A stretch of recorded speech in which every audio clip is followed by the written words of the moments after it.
sensible. Oh, you fucking started. D&D British Adventures Season 2. We start with a slow zoom out of a dragon scale as Thorn fixes the now made clock into position. Everything must be perfect in for the store's grand opening as Brack starts sweeping the floor and starts sweeping the floor up and down his own pace. Much has changed since we last checked on our store crew heroes.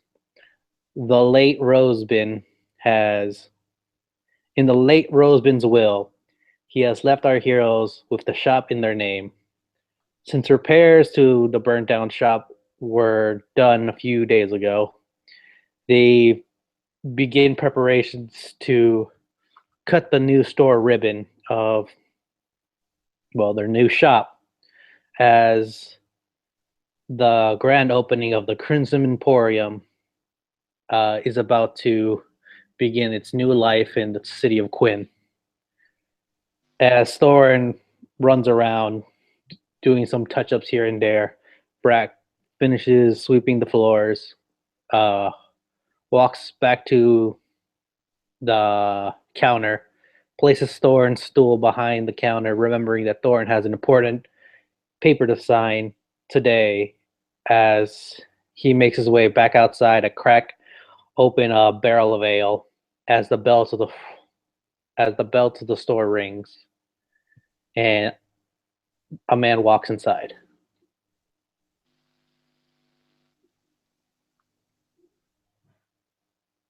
Picking up with Thorin.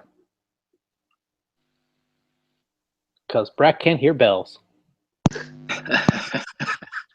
um, just to clarify, this would be our first customer? Have we officially opened? You haven't opened yet. This is the lawyer to finish up the papers.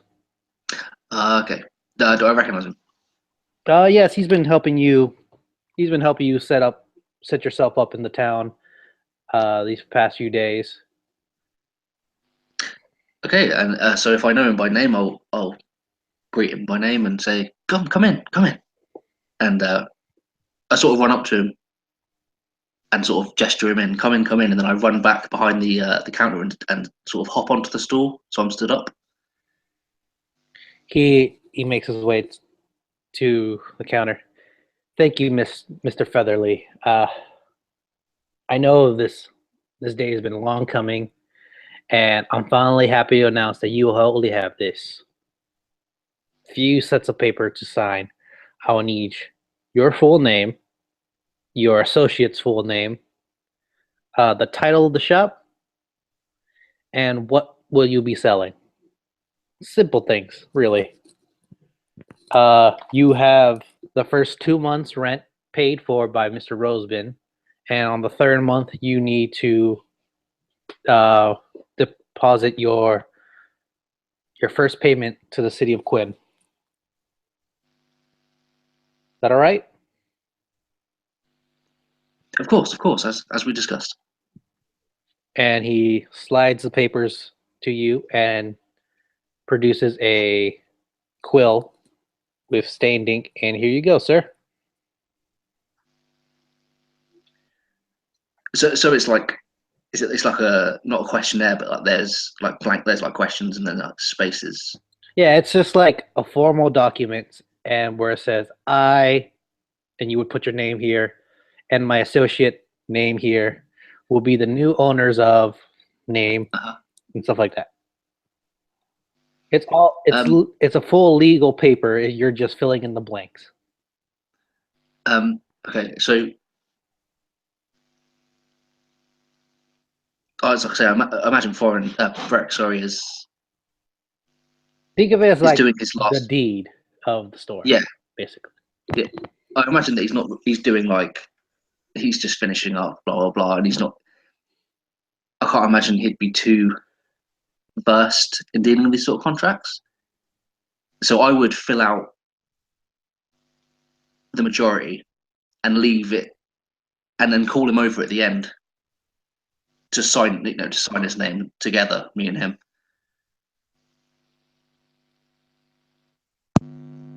And I think that Brack, like as he's like sweeping up the floor and stuff, he's just in his own thoughts, and he's sweeping up, and he just decides to have a look over his shoulder, and he sees Thorin stood there, speaking to this like, what was he? Solicitor, did you say? A lawyer, Like, elf-like, a lawyer. Yeah. slick back hair, in a suit, little bow tie. So like I'd see him stood there next to this guy, and I'd kind of lift my head at Thorin, and I think I can imagine like Brack would see Thorin, like say to him, "Come and sign it." But imagine like that, on this particular moment, like Brack didn't like hear, like he couldn't like lip read, he like misread what he was trying to say to him, so he would like respond with something like, "Oh, Thorin, I can't bloody hear you. You're gonna need. Just tell me." Because we're like telepathic, right? Between us. Not really. No. No, not Well, really. Funny you should ask this, Nathan. Brack, even, sorry. As I was re-choosing my spells, I chose the spell Message, which allows us to communicate telepathically pretty much all the time. I think, as long as I instigate the conversation. Right, you have to instigate it. So you couldn't be across the room, but it wouldn't matter because you could shout to me, obviously. But yes, you can hear. So you say this, and I sort of shake my head, and it's like I'm telling myself off as I shake my head. It's not your fault, it's mine. And then you hear in your head, "Come and sign the papers. This is our big day." Respond in your head. I'll respond with that, yeah. Oh, right you are, Thorin. Sorry, I'm still getting used to this whole thing. It's it's changed. I keep on thinking that I'm really hearing you. And Thorin smiles at Brack and looks at the lawyer and the dragon, and he sort of half smiles. And I imagine through this month that they've sort of been rebuilding the shop and whatever have you. He's used any excuse to tell people this, to mention the dragon, even if they're not interested. And I imagine that a lot of people aren't after the fourth or fifth time that he spoke about it. Especially the lawyer. I imagine they speak to each other quite often. You just see him roll his eyes, and he's like, of course. Because it's become apparent that not everyone's seen the dragon, and not many people are keen to believe that you have actually seen the dragon.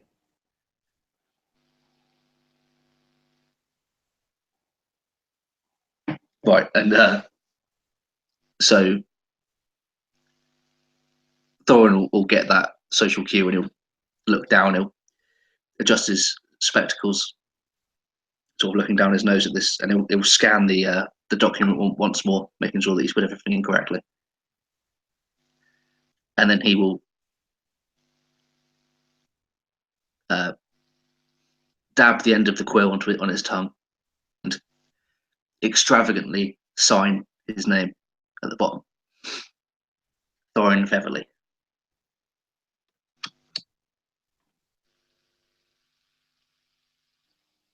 Well, indeed. Now, if your associate, and he beckons Brack to come over. If your associate will be as kind enough to sign as well.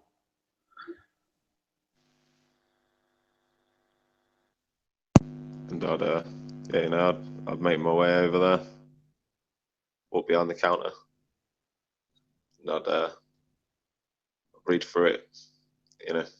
Bit of a paranoid mind, Brack.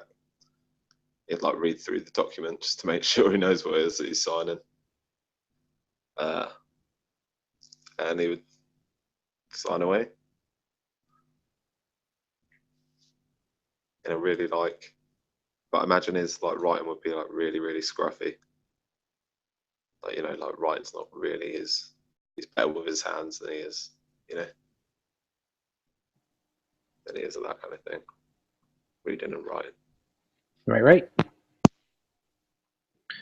As you hand him the paper, he looks it over, smiles, and then takes out a small envelope, more or less. I don't know. Yeah, an envelope with an arcane seal on it. Places the paper within the envelope. Circles his finger around the arcane symbol, and it duplicates into 2 envelopes. And he hands one to Thorin, and he pockets the other one. And that's your copy to the deed. I'll take this to City Hall, and we should be done here. Any questions?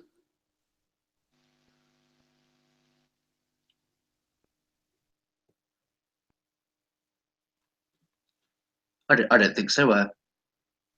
We know where you are if we haven't it. Right. Ready, so.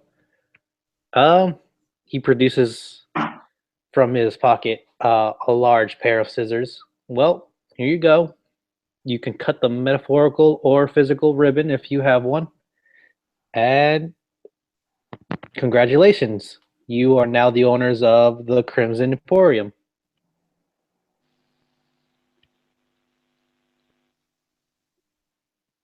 Imagine Brack would have a like a overjoyed expression on his face and just like put his hand on Thorin's shoulder and just like, you know, kind of pat it on there, just like grip it a little bit, looking around like really proud.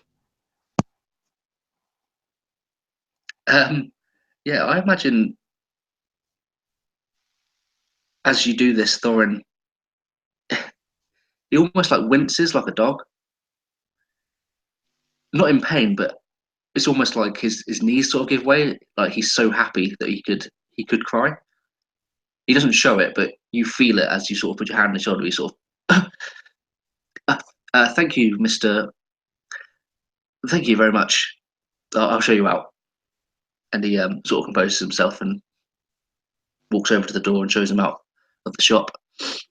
He nods as he puts his hand behind his back and walks out of the store. And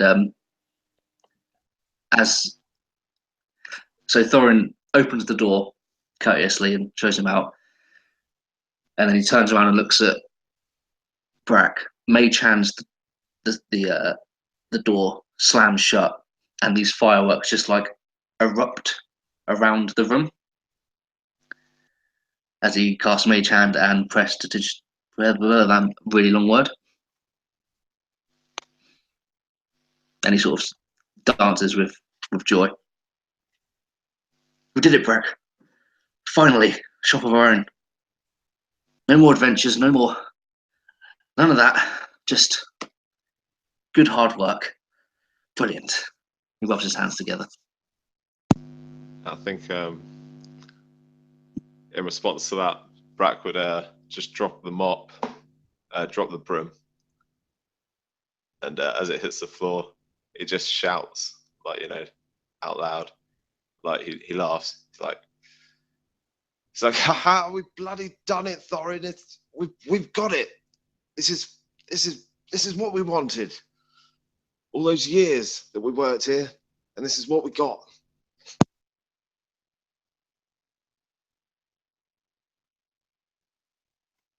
Thorin looks incredibly happy with himself, and he starts to nod and look around the finally finished shop in our image, the way we wanted it. And he just smiles and nods as he looks around. You know, Paul, how full is our shop actually? Thinking about it. So your shop is almost as full as the original. The only exception is there is not a single magical item in this store. There's some scrolls here and there, maybe a book about magic every once in some sections of the book parlor, and you have like maybe some common healing potions, but that's really all you have. Everything else is you still have your you have the deactivated arcane table. You need approval to activate that again. You have like you sell swords, some trinkets, no non-magical trinkets, but trinkets nonetheless, shields, armor and equipment. Anything that has to deal with magic, you don't have yet. It's almost like a general adventurer store, Yes, it's like a beginning of a general adventuring store. but without anything magical or of worth, really. Right. I mean, the things we have in the store, they're good, right? They're like They're good. They're they're pristine. shiny and they're sharp. You still have the white stone sword sharpener in the back, and the anchor to hammer out and sharpen weapons that Brack used to work on. And but I mean, you now set up a little table where Brack can create new weapons, but can't enchant them yet. Yeah. Yeah. So someone can come in like the Dragonborn and say, "What can you do with my axe?" And we could say we can make it set on fire. We don't have the things to do that with. No, you don't have that anymore. Mm-hmm. Okay, that's cool. But he will look around the shop all the same, and he'll be quite pleased. It's a good start. It's not where it was before, but it's ours at least. Exactly.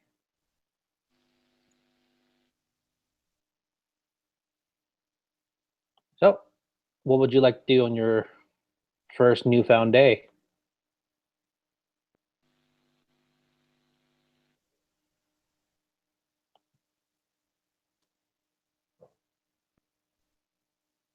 Oh, go on. I was just gonna say, like, I imagine like Brack would like be making sure like I'm guessing we'd have like weapons and stuff like lined up, like weapons on show, like that we're selling. Yes. So like, most of your special weapons would need be sold next to the counter. Mhm.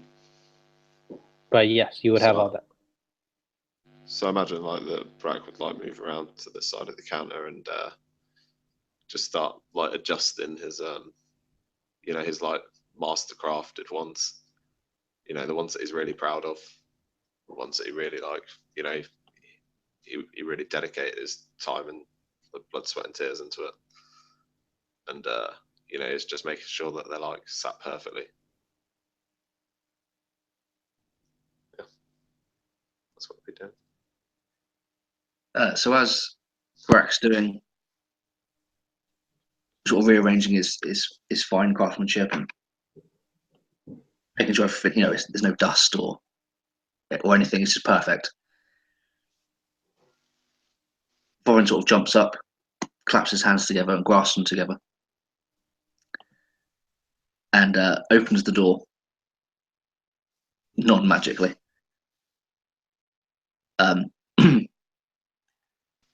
I imagine there's sort of our sign sort of on a pole that sticks out into the street a little, and it's one of those sort of like tavern-y kinds that sort of sways in the wind. Yep.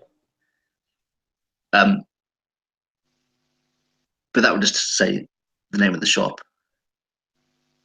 It would read the Crimson Emporium, and then underneath it would say Bracken Foreign. Sort of on a like a chain comes down, and there's another plaque with our names on it, just like separate. Anyway, he turns to the door and he flips over the closed to open sign, and he just stands in the doorway for a minute, as I imagine literally no one. I imagine no one cares.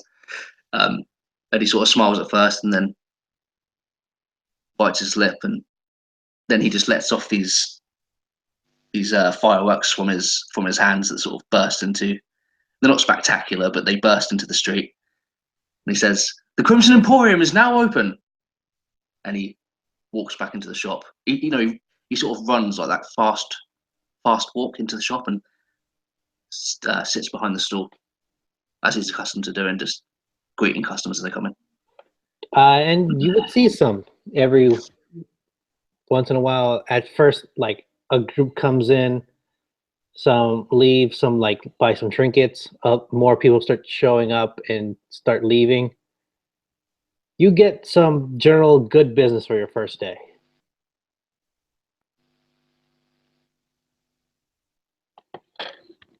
And that's what we're going to call it. All right, see you guys next week.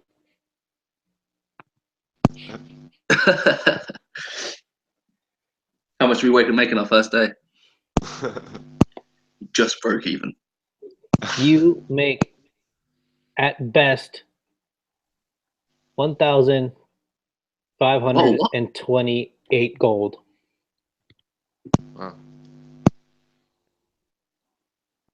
Do I need like a separate sheet just for like the Crimson Emporium finances? I mean, it would help Need you an in the future. accountant. Can we get an NPC Really? accountant? You serious? It might be important later. Granted, you had 1,000 saved, so that's already included in the counting, but you made at least 500 gold today. Right. Right. Here's some words. I finished the last session with 75 gold, and we found 3 bags of gold worth 480 gold in total. Right? Yep. You want to put that into the store's finances, or do you want to keep that for yourself?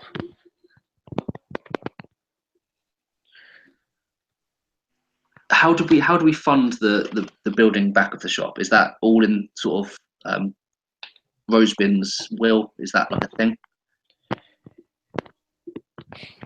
Funny enough, you say that. You guys don't imagine we're really. You guys know the God. basics. You have a bill to pay every month to the city of Quinn. Uh-huh. 20,000 gold. 20,000. 20,000 gold a month. And your first 2 months have been paid. By someone. No, by Rosebin Oh, okay. as well. He left you with 2 months of free debt. So by the 3rd month, if we don't have 20,000 gold, but the shop obviously. Well, you start getting warnings. You'll start getting warnings if you don't pay. Holy shit. Okay, so let's say that like mine and Breck's gold is our gold, and if we want to put it in later, we can. So Yeah. that's 240 gold that Breck gets on his sheet for himself. Exactly. Yes. Mark that So down. now you have basically 3 places to put money in: the store and Thorn and Breck. Okay. So how much? So let's talk about like we made Sorry, 500. I am dumb. It's not 20,000. That's really high. That's really high. You have to pay 5,000 a month. Okay, cool. 20,000 was something else. Brilliant. So we made 500 today. You made Is what you're 500 saying. today. Yes. There was already 1,000 in the thing. You used the golden statue to. No wait. What happened to the golden statue again? I forgot. We have it, or you've used it so we can actually build the shop. No, right. Yes, you did use it to rebuild the shop. Since you were going to use it for your own money until you found out that till Rosebin passed the store on to you, so you decided to fix up the store with the money. Buy all the weapons, buy all the stuff, repair the shop, all that stuff. pay a lawyer to help you be able to, afford. I mean, not a lawyer to sign you up to papers, all that stuff. So I'm going to keep track of all that if it matters. If it doesn't, then I won't, because I can't do accounting, not even in a fantasy game. I mean, if you want, you can have a separate sheet of paper for it. I have a separate sheet of paper now. It's a Crimson Emporium accountant sheet. Cool. So day 1, 500 gold. Right. Carry on. D&D becomes math. Yeah. That's the joy of everyone enjoys D&D for. That's what everyone comes to D&D for math. All right. So, a few days have passed since you started the shop. And you've gotten a lot of visitors. Sadly, a lot of these visitors aren't customers anymore. You've gotten adventurers. You've gotten storytellers, bards, lore weavers, all coming in and asking about the dragon. Dragon this, dragon that. Where have you seen the dragon? What are the details of the dragon? How did you face such a dragon? Dragon this, dragon that. To the point where Thorin has touched the clock so many times that there's smudges on it that he forgets to clean every once in a while.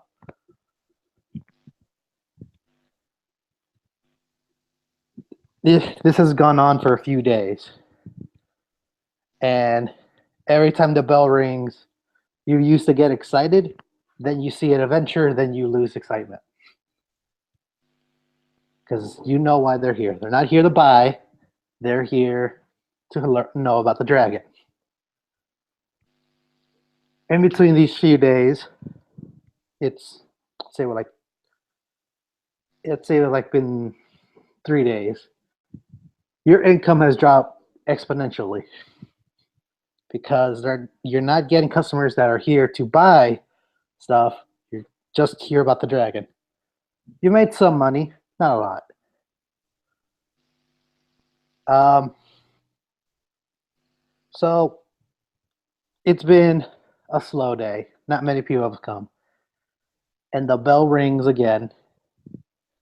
And Thorin, you see another adventure, but this one is more familiar. It's the Dragonborn Hunter Granville. As he walks into the store. Well, he ducks under the door and walks into the store looking around.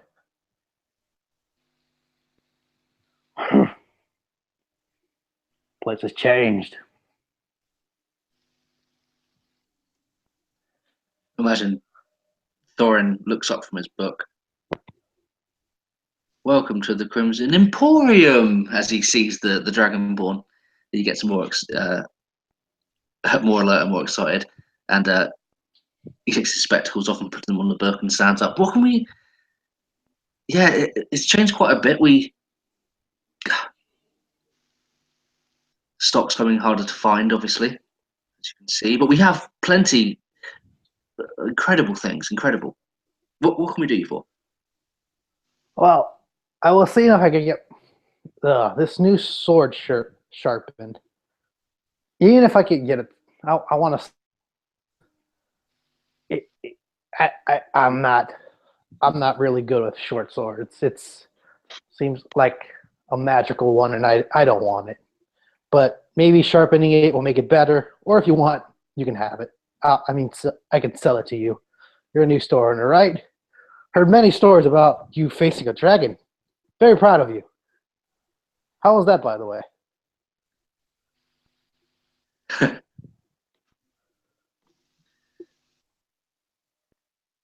I imagine that Thorin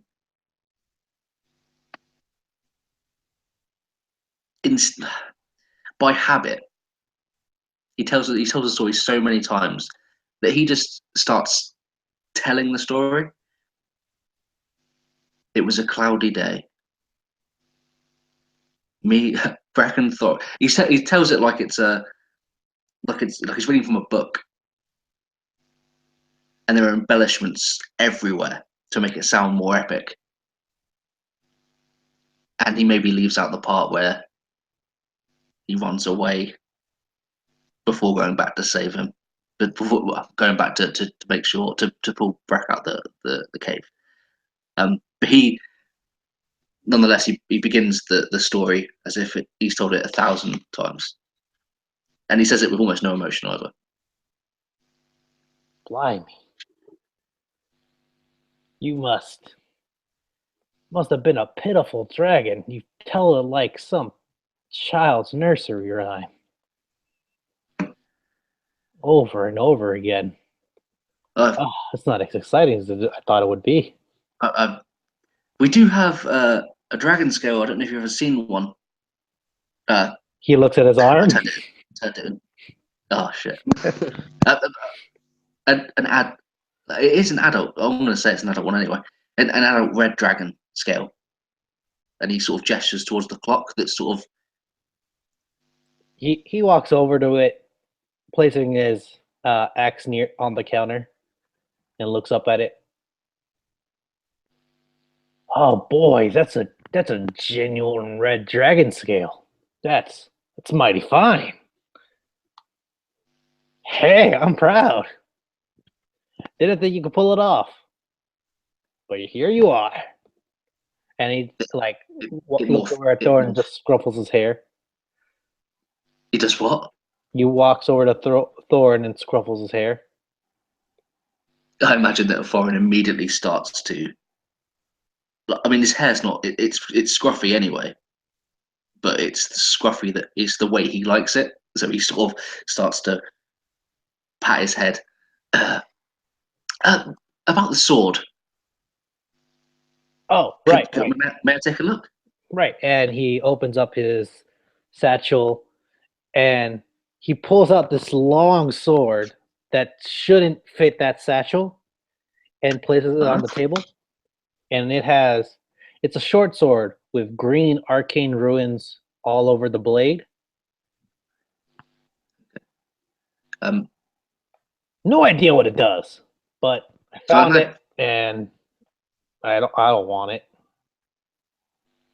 I imagine that he puts it like almost on top of my book, and Thorin sort of just slides the book away a little, puts his specs on. The way I imagine the desk is like it's the size for a human. Right. That's why Thorin stands on the stool to greet customers. He can sit on the stool when he's reading, but generally stands. So I have to sort of tiptoe just to get like my eyes just so I can see. And the spectacles come on anyway, and he sort of looks across the edge, and he calls for Brack. Brack, something for you to take a look at. The scruffy one. Bring him over here. I want to see if he can sharpen my axe. I loved what he did last time. So I imagine that I'd like walking over, stand next to Thorin, and just look over at Hunter. Would he have that axe like on his back or something? He placed it next to the counter. All right. So I imagine like I'd look down at the axe, and I'd look back up at Hunter, and I'd say, so how's the sword? How's the sword hanging out for you? Hunter looks at Brack. The axe was perfect, actually. It cut through so many goblins. You wouldn't believe. It's just like cutting through sliced cheese. It was magnificent. Amazing work. And I imagine Brack would just be looking at him, kind of smiling and nodding his head.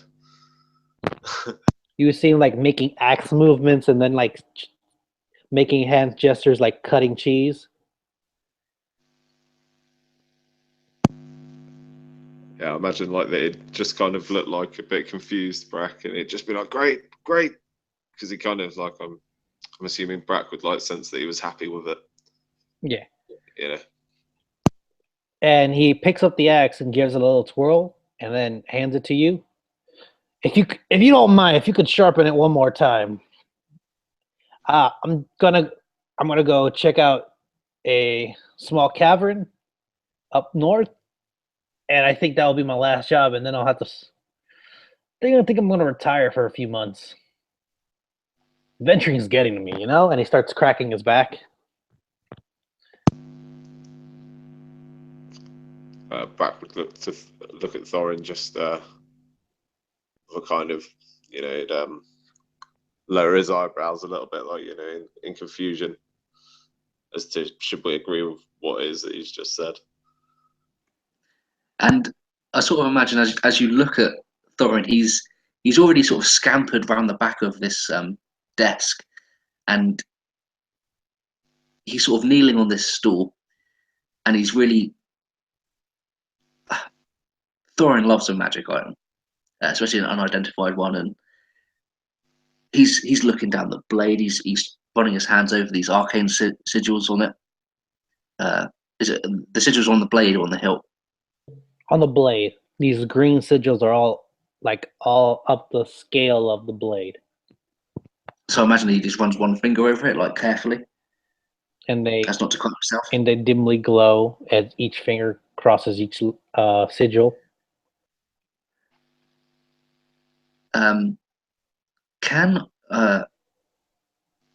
So Brett, you see, you know, Thorin's excited. He's almost not paying any attention to the rambles that you two are going through. That you're trying to figure out what the hell to say to this guy. But can I identify the weapon at all? If you have the spell identify, that'd be great. If not, make me an arcane check. I knew I should have taken identify. So I want to stop looking through my spells because I haven't got it. I know I don't. So an arcana check. Yep.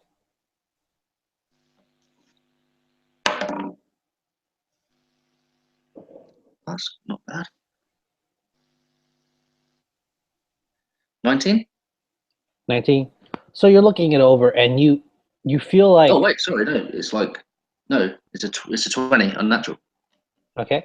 So you're looking over the blade and you get like a small hint of what it can do.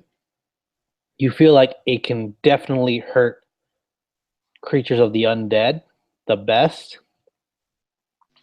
Like most swords do okay damage to undead creatures, but this sword seems to be more enhanced towards those that are undead.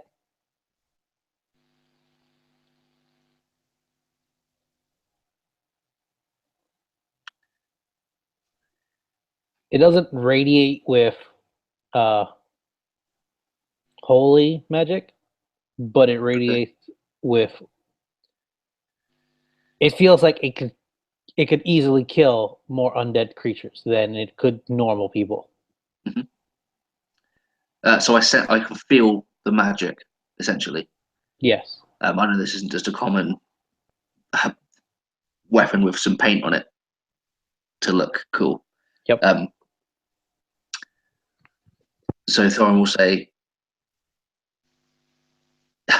Thorin immediately looks uninterested in the sword, and he says, so he sort of pulls a face as he sort of looks over the sword again. How much would you like for it? I'm sure we can do a deal. I'm not good at this sort of thing. I usually just buy what I need and leave, but I can't use a sword, and I feel like I would help out. So, give me 100, I guess. I'm not sure how these transactions work actually. I imagine that I am. So, what's the going rate for a So sword killer? all magical weapons, their lowest value starts at 1,000. 1,000. Yes, because you need 1,000 gold to get a magic weapon. To like And you enchant a weapon at best. Other swords, other places sell you magical weapons, but at their price, and they're basically already have limited charges or been used before, and things like that. okay? So Warcraft weapons are generally imbued with magic, and then they last for 20 hits, and then they're not magical anymore. Is that what you're saying? More or less, yes. Depends on like who's using it and stuff like that. Like a wand can have 5 charges of healing, Yeah. but an adventurer has taken it, used 3 of them, and then died. Someone picks up the wand, finds it, decides doesn't want to use it, sells it to a shop, and then they resell it at their price, and they're like, "Oh, there's only 2 charges of healing in it," Oh, good. and they mark down the prices as necessary. And he says 100, right? Yep, he says 100 gold.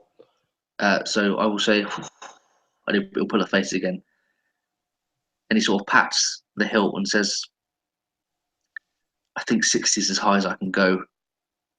And I can't imagine that Are you lying to him? Is that a deception roll? it is and it isn't, depending on how he responds. But I can roll deception if you like. Roll me deception. Yeah, that's good. 17. Okay.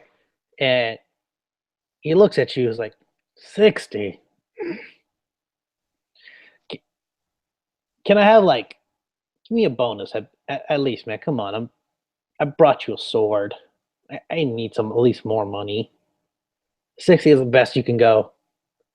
I tell you what, as you're a returning customer and you're very loyal, and we're very happy about that. We will sharpen your. Is it his axe that you want sharpening? Yeah, his great axe.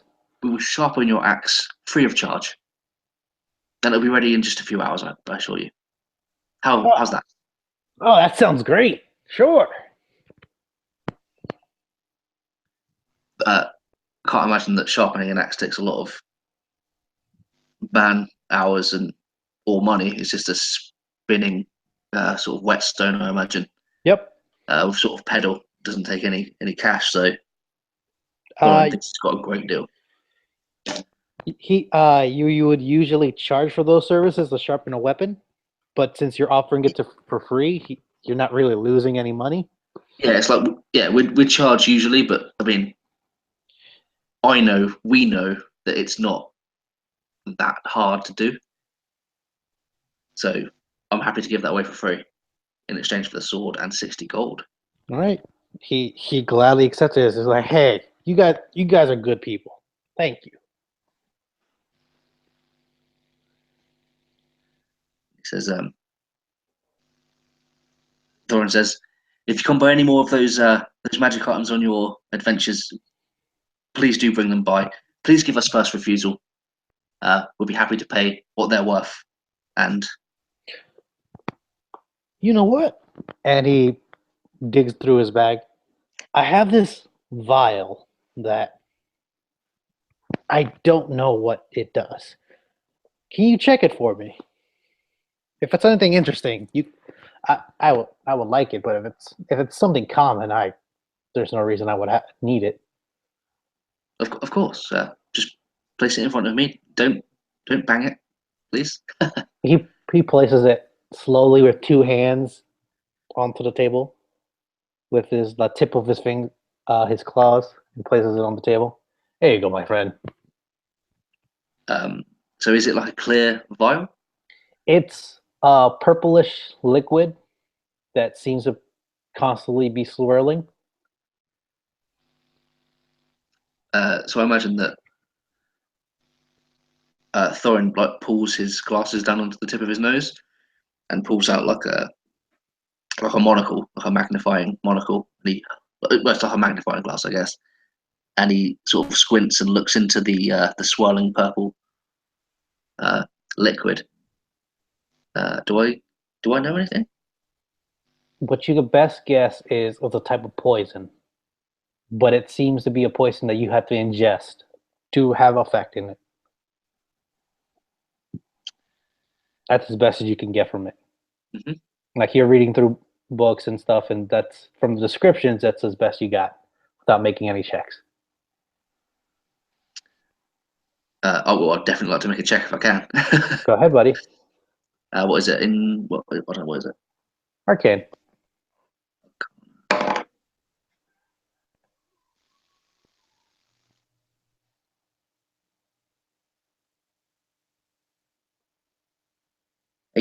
$18?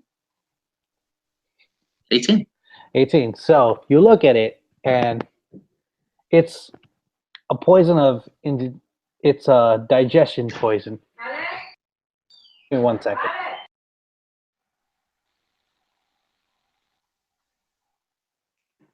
I'm building our inventory, Nathan. Yeah, we are. We need to get some shit to sell. And I'm really thinking quite hard about how we can get this guy to freelance for us. Yeah.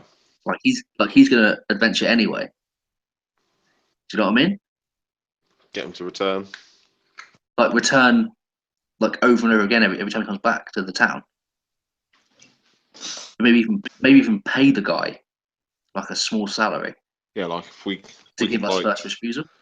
or like, because like where we're talking to a lot of people, we might even be able to if we catch wind of like some mystical object or something, perhaps we could like send them that direction. Yeah, absolutely. Yeah, that's a good Sorry shot. about. All right. So you so you look at it. It's a poison that has to be indigested. It causes paralysis in the subject, and if they aren't cured within the next 24 hours, they will begin to throw up. They will begin to throw up all food and liquid from their body until they become dehydrated to the point of death.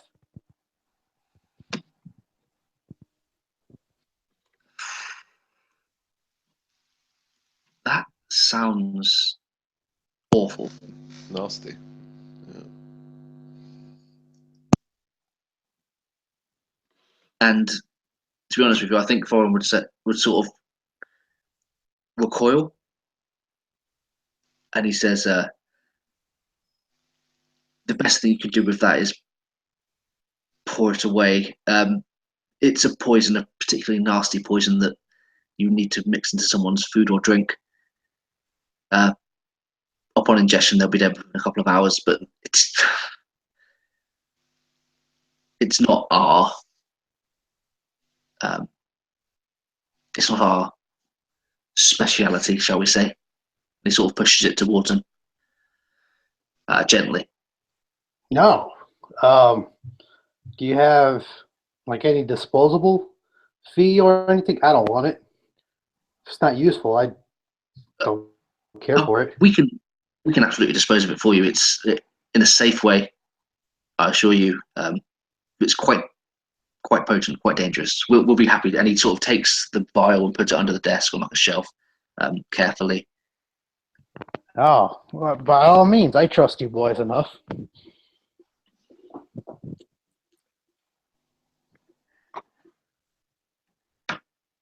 And he looks back at Brack as Thorin's taking it away. My boy! What? Aren't you going to sharpen the axe?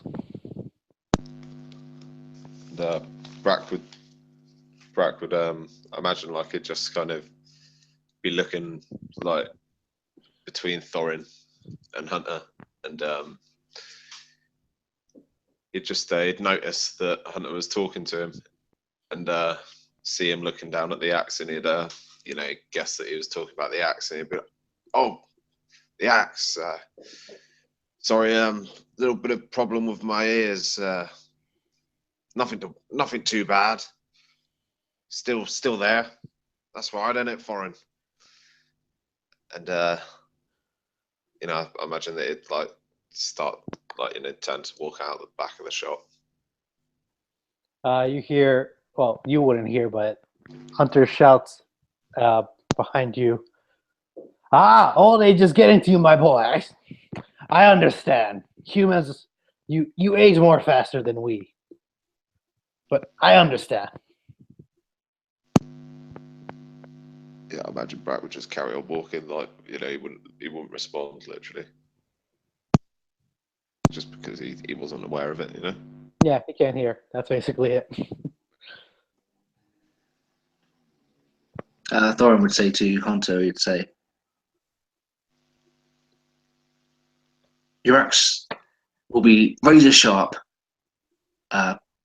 within 2 hours. It could be an hour, but it's safe to return after 2. That's fine. That's fine. I'll be at the local pub if you need me. Thank you for your business, and don't forget, if you should come across anything else, please come to us first.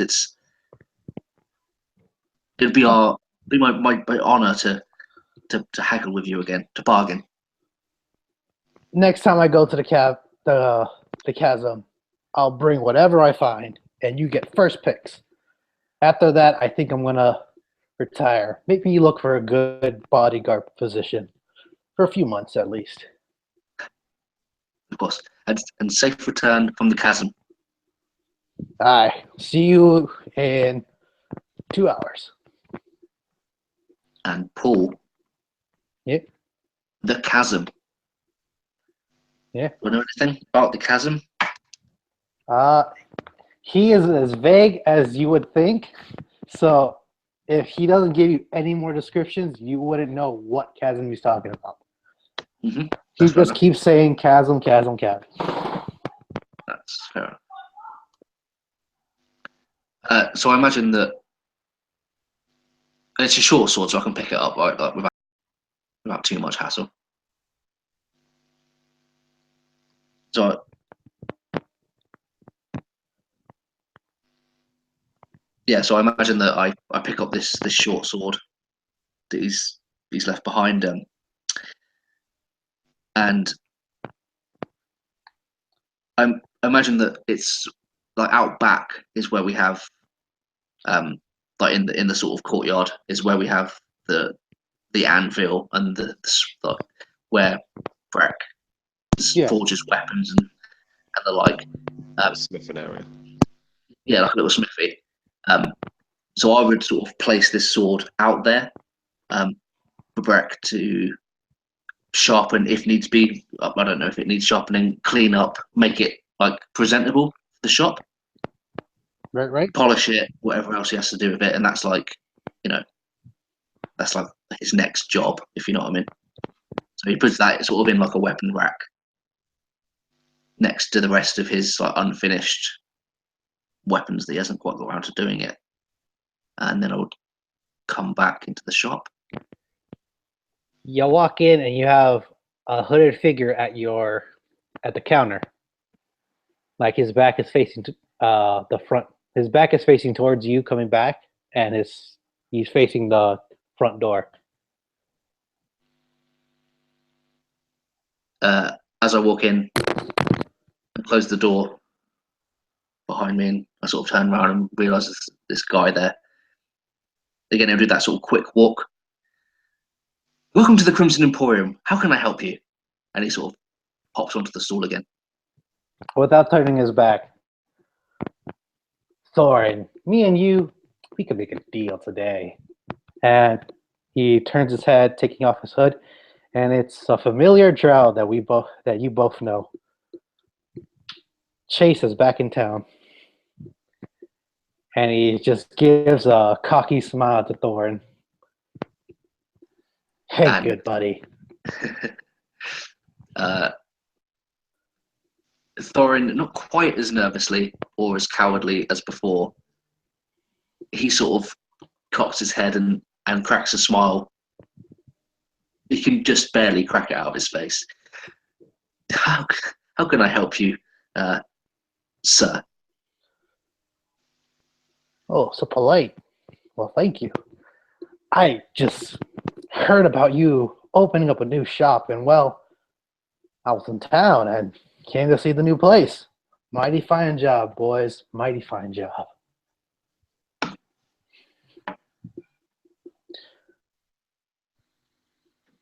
So, And this Go. isn't all our wares.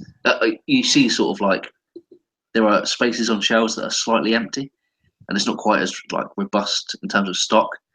And I imagine that people notice that.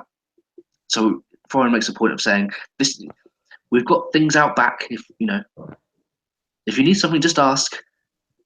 oh no, I have no needs. I'm here as a businessman, you could say.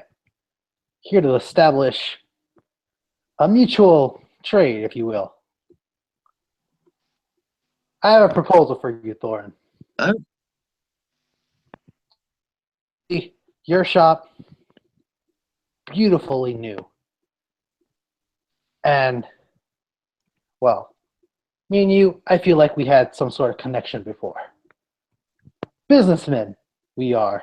And I feel like we can make an amazing deal. What do you say?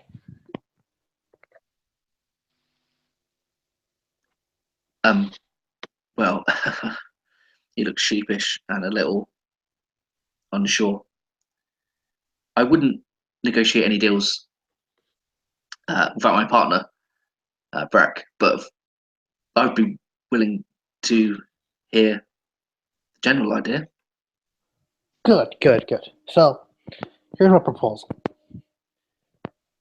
We, as a few mates and I, establish a little hideout area, you see, for other unique men like myself.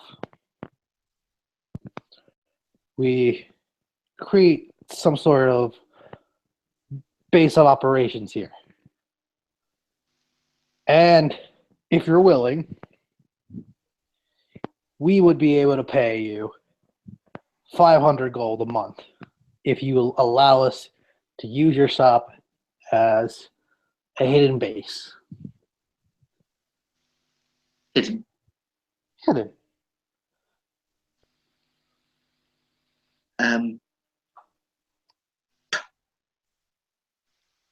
Does sound a tad illegal. And as he says that, he sort of pulls himself back as if, why did he say that? Legal. That's a harsh word, Thorin. Think of it as opportunities. Yeah, I yes. promise you. We can even throw in bodyguards for your new shop. No more pesky creatures sneaking in and out of your shop. No more thieves stealing things. The only thief that would ever come in here was, well, my associates and me. What do you say?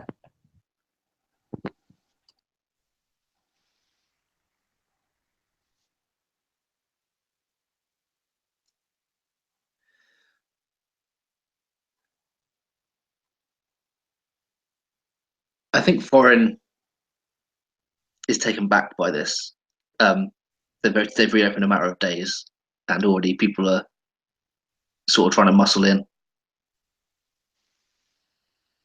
Whether they're trying to profit us or not, it's debatable. But Thorin just says, "I'm sorry. I cannot negotiate without my partner, and he is predisposed currently. Um, but you know where we are. Where do you reside?" Oh, Thorin, you know how to find me. And he gives you a wink. And Paul does. I'm thinking like he's probably like Thieves Guild or something. Is that correct? So, if you remember, Jace was a information broker last time you met him. Like, he would get the information no one else could get or would want to get. Oh shit! Yeah, it's Jace Farrow, right? Yes, Oh, that's right. I thought you were saying Chase. Jace. Yeah, Jace. Sorry, Jace Farrow. Yeah. Okay. So, yeah, like I said, I think Thorin just sort of nods. Of course, know exactly where to find you. Know exactly where to find you. Good lad, good lad. And he just taps the counter a bit. I'll be back in a few days. Love to hear your answer then. Look forward to seeing you. Give He says me, through sort of teeth. and he pulls out a pocket watch. 2 days. I'll be back in 2 days. We'll be here. And I imagine there's Jace. Jason's walking out of the shop. Thorin sort of fist pumping. We'll be here. See you then. You know, can't wait to negotiate this. And as the door sort of slams behind him and the bell rings again, Thorin sort of clenches both fists and puts them in his mouth and bites his clenched knuckles. And he's immediately going out to see Breck. As I sort of swing the door inwards, I imagine the door's an inward door for some reason, and sees, what does he see? What's Breck doing?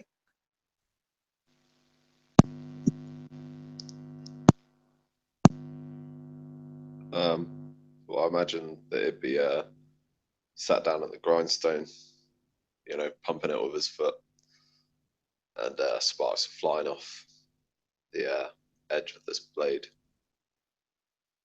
and he's got a bit of a sweat going on, but he looks happy, content doing it. And I imagine, you'd need to get my attention because he's just so zoned in to his craft. And I imagine that you can't hear it, but Thorin is shouting, Breck, Breck, we have a situation. Breck, Breck, Breck, Breck. And then all of a sudden he realizes again, it's not easy for him to remember either. And he messaged you in his head. And he just says, we have a situation. I imagine, as I hear that in my head, I'm so engrossed in what I'm doing that the blade almost slips, and I'd say out loud to Thorin, I'd be like, you've got to find a more casual way, Thorin, of getting my attention than just coming over and popping in my head like that.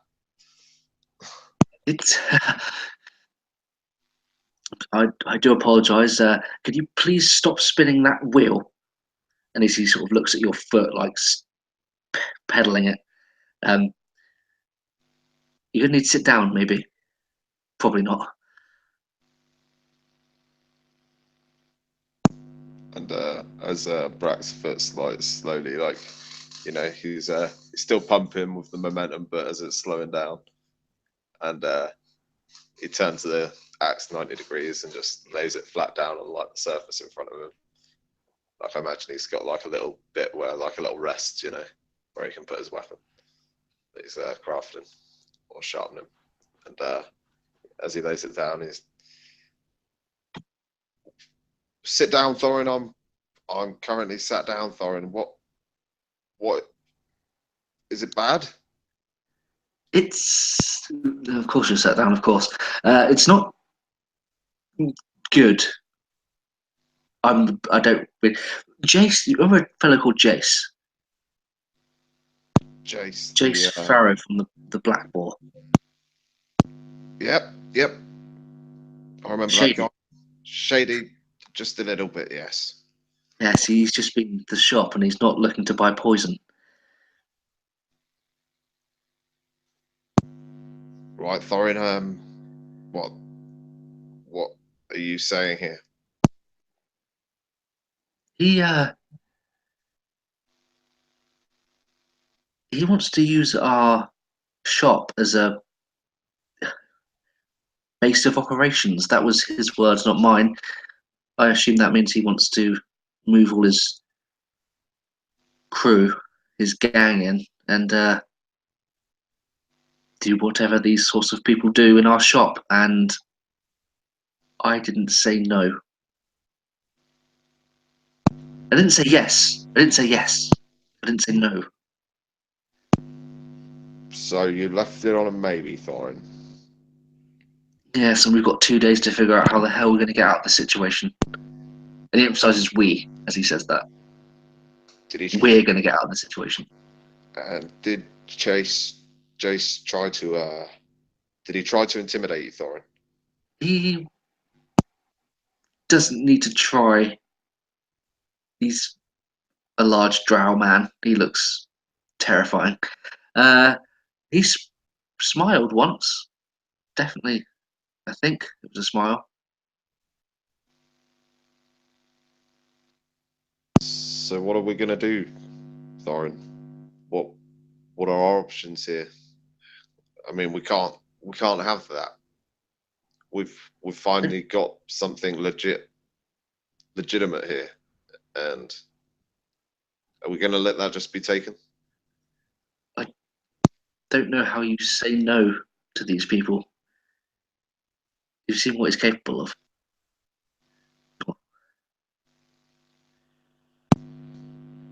Right, you are. But we're gonna have to find a way around this, or they'll take over this place. Mark my words. He did say he'd pay, but I can't imagine he was. I can't imagine he was truly genuine. Whether we could do with the way the shop's going at the minute. We could do with the profit. It'd be like Darren Bossman being upstairs again. We're only allowed to knock, and we don't know what kind of crazy things are going on right under our own noses. And I imagine as you say his name, Thorin spits. Yeah, we can't have that. We'll think of something. And he sort of shakes his hand in front of his face. We'll think of something.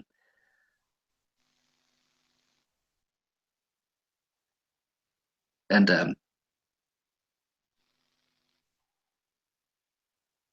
you can't look at the time, but I imagine he sort of gestures and says, "Let's be finishing that axe anyway. It's he'll be back anytime." And Thorin looks like genuinely troubled. You've probably seen the look on his face before, just before he's going to go into deep thought, before he's going to read all the books and all the scriptures and draw all the schematics. It's that thought. It's that look, sorry, on his face, where he's just going to brainstorm how the hell do we get out of this. I imagine as Brax saw that, and he picked up the axe off the rest and started just finishing off the sharpening process. He'd say to Thorin in his head as he was walking away, "Remember, we stood face to face to a dragon, Thorin. We've been in much dangerous situations. I know this one is not to be overshadowed, but we're capable of this, Thorin. Even if he ends up taking my eyes." Thorin doesn't quite look over his shoulder, although you see a sort of head gesture. And he says, in your head, "We both know that story is not entirely true." As he sort of skulks into the shop.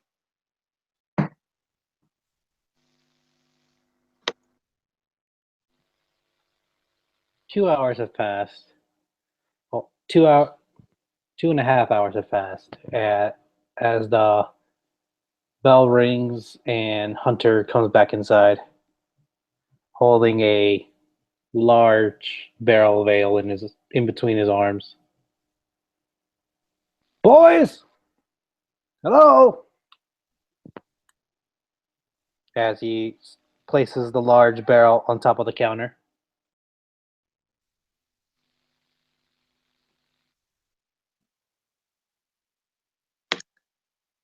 And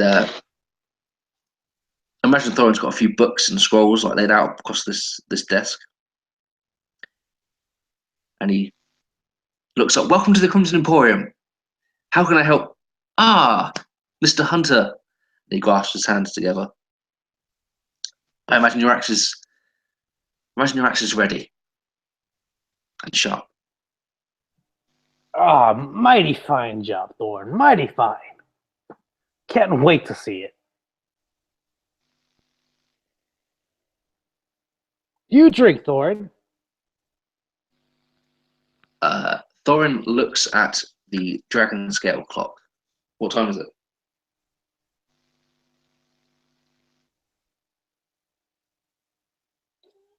$4:00. I don't really know when your shop closes. Yeah, I was just thinking that. I mean, I imagine like 5. Like you got to be at the pub at 6. And What? remember, we always go to the same pub, Right. same inn. Imagine like 5, half 5 we close. So, Your shop, your Thorin. rules. Yeah, right. So Thorin will sort of tilt his head to the side and nod. Yeah, yes. Well, and he produces a large cork. Drink with me, Thorn.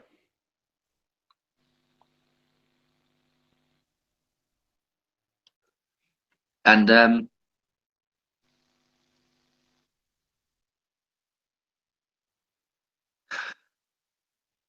but what more does he do? I kind of imagine that as he says drink with you, he sort of produces 2 mugs or something and pours. He produces a cork, which he's going to slam into this barrel to create the pouring mechanism to release the ale. Mhm. But he's not going to do it if you say no. That's mostly it. If you say Yes. yes, he's all for it. If you say no, Well- then he's not going to let any of the sweet juices be wasted in this fine store. Well, Thorin definitely doesn't say no, but he doesn't say yes because it's still within the hours of the shop opening. Kind of imagine if Thorin sees the kind of ale. You see an unmarked barrel of ale. Okay.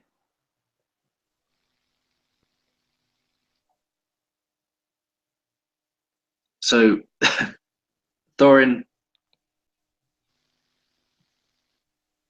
mage hands the open sign to closed and slams the door shut. Then he messages Brack and says, "Bring the axe. We have company." He brought ale.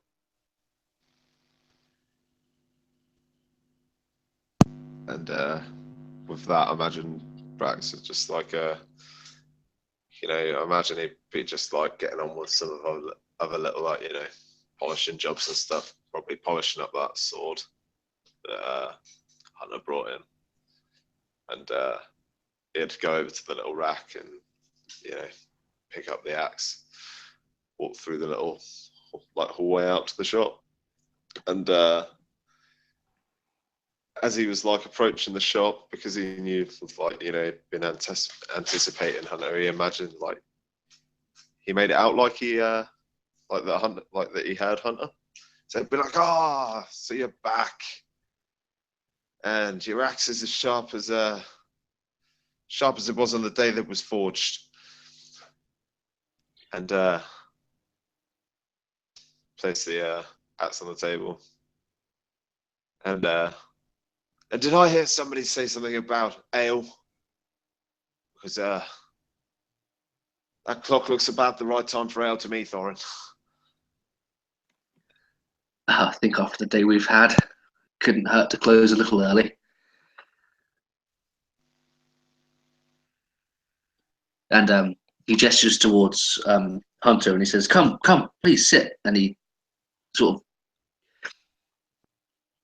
of brings the stool round to the other side of the desk so Hunter can sit, and then he pulls a couple more out for me and Breck. Boys. That'll do, boys. That'll do. I knew I liked you two for a reason. And he just plugs the barrel of ale and takes out a 3 silver mugs from his bag of holding and just places it on the table. Do you boys like dwarven ale?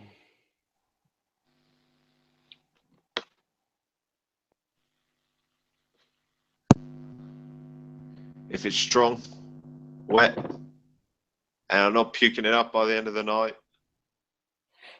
I just went a bit Australian, sorry. And it sounds good to me. And Thorin says, "Well, only if it's the amber ale or the dark brown ale or the mid purple. I in particular, unless it's that really, really black ale they do. Oh, I do love that." And he sort of reels off of like a dozen. It's like they can't even be a dozen. No, Thorin. It's none of that stuff. It's straight off the brew. It's their strongest It's their strongest drink. It's called the Orc Headache. A buddy of mine just gave it to me. The Earthquake.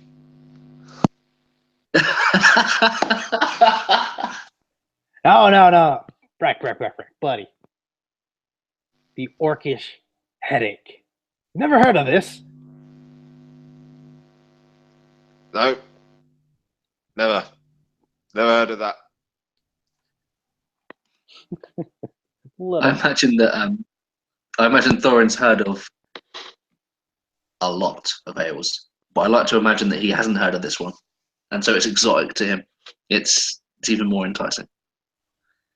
You completely don't know it until you see the liquid come out, and you remember something along the lines of a drink called the Skull Splitter. And you know that it's a very powerful dwarven drink. And this kind of looks like that.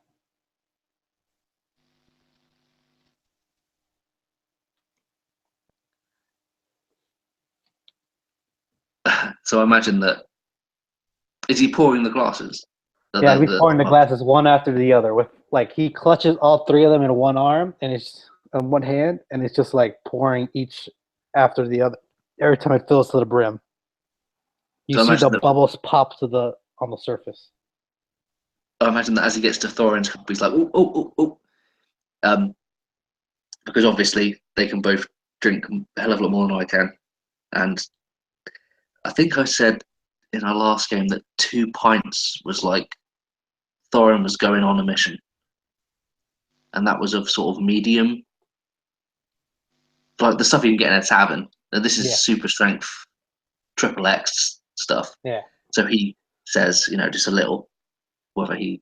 Thorin, please, you face the dragon. You're a man now. And he just fills your cup to the brim and just slams it in front of you. Drink up, boy, drink up.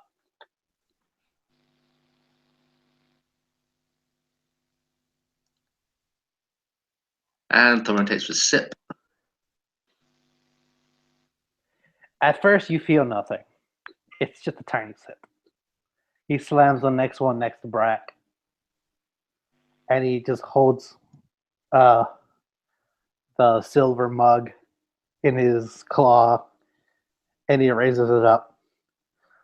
To your new shop, boys!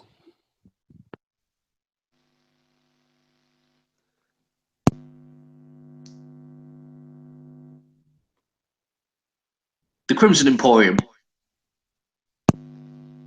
And Brack Razor's Cup as well, and in the Emporium, it like it'd finish off setting it. Like it'd be looking at Thorin, I imagine. Do you know what I mean? Like it'd be looking at Thorin, and as he saw him say like the word crimson, he'd just be like the Emporium.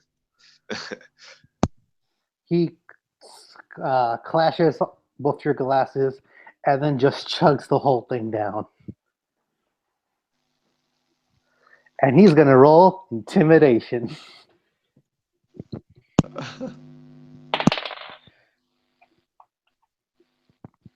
18 to intimidate you both. Do we counter roll or? Now you can counter roll, but counter rolling would be you drinking that whole ale like him.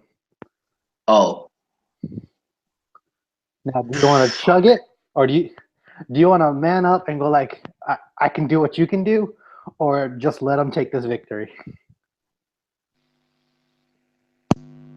I think Brack would go for it. There you go, buddy. There you go. Roll me Constitution.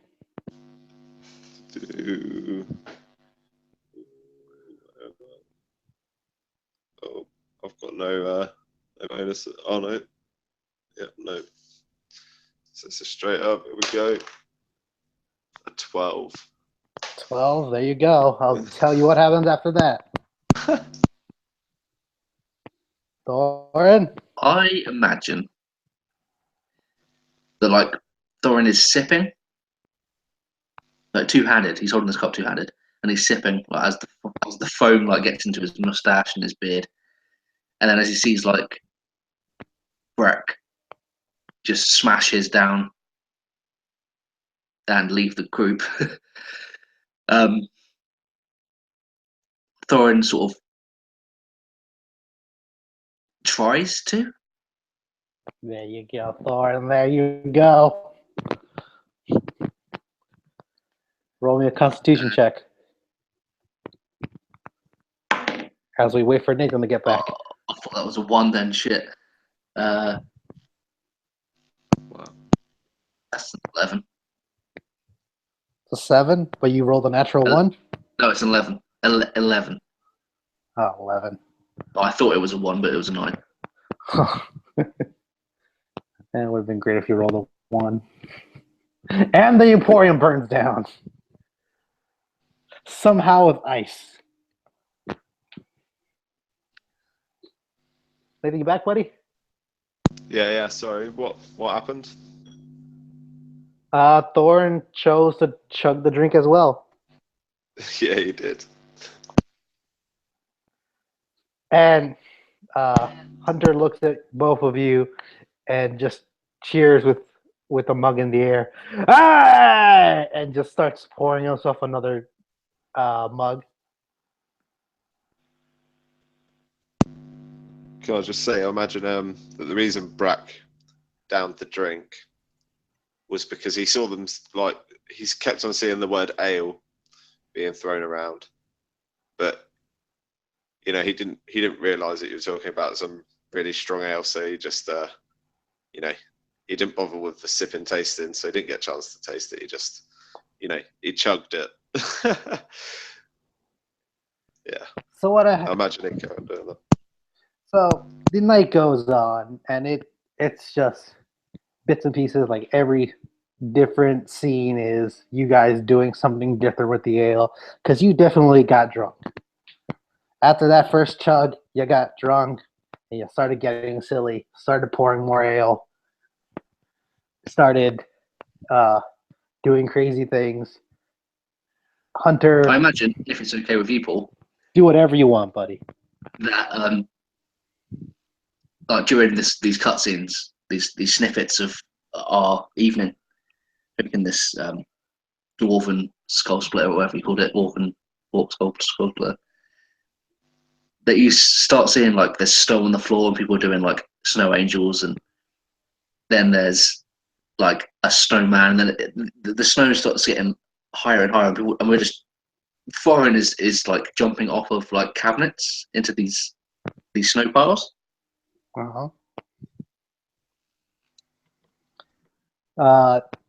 One scene is Hunter bench like doing push-ups with Thorin and Brackett on his back,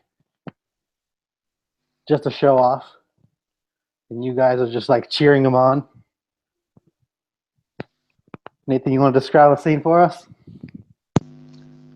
Yeah, I imagine there'd be one point in time when Brack goes to start talking about the dragon,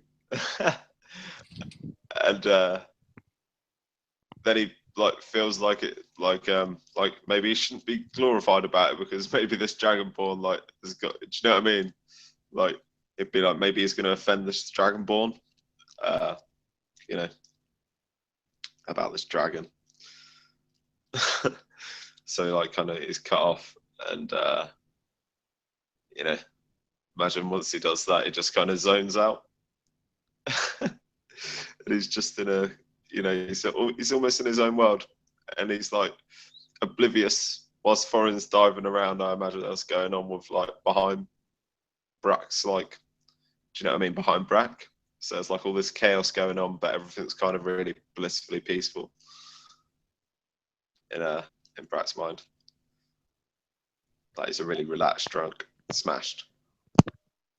Give me one more scene, each of you, starting with Thorin, and then we're gonna wrap this up. Well, wrap the drinking session up. I got a 6. Oh boy.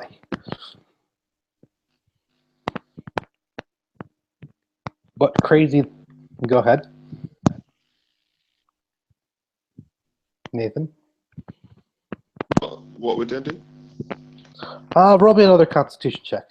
No Constitution. Since Ben rolled 1, you could roll 1 too. 3. All right, give me your most craziest scene, Thorin.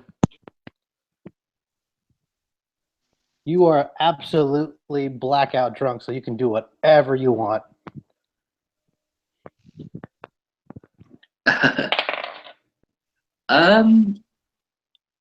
Let me just see how this spell works.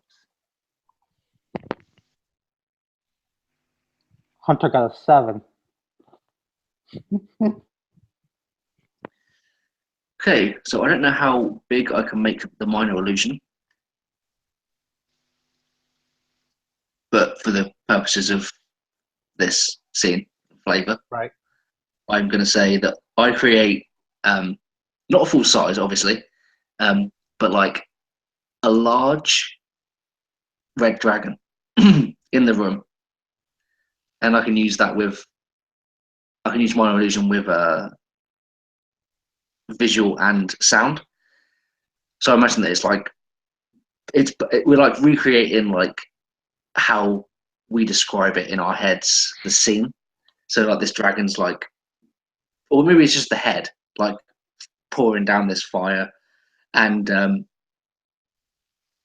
Thorin sort of like rolling around and like stabbing it and like casting little prestidigitation spells on it, and it's like a puppet show, but magical and awesome. Hunter's cheering you on the whole time you're attacking this fake dragon.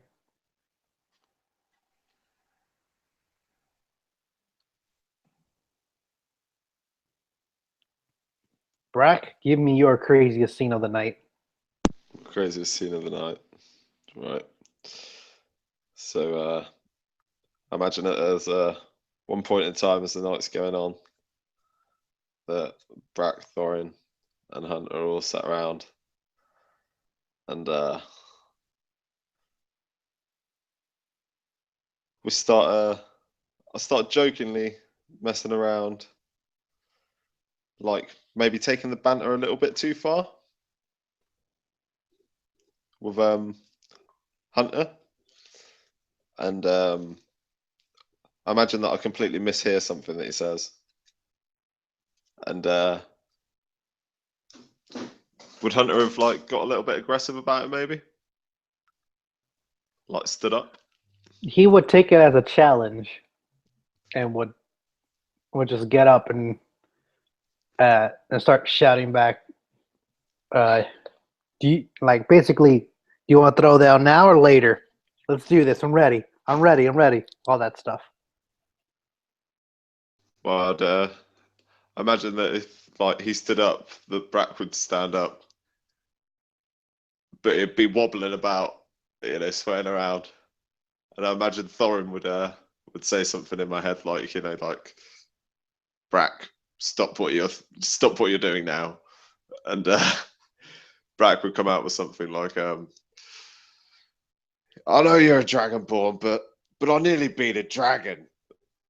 And he's like 8 times the size of you, mate. And but then I imagine like the Dragonborn would like completely like break it with like he would say something that would like just make them all burst out laughing. Do you know what I mean?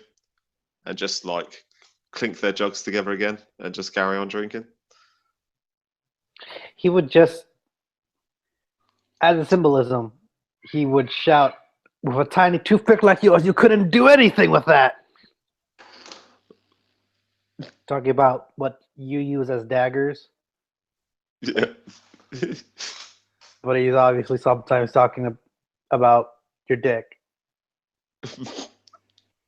And I imagine Thorin would probably say something like, you hardly nearly beat it, did you, Brack? Do you know what I mean? Like,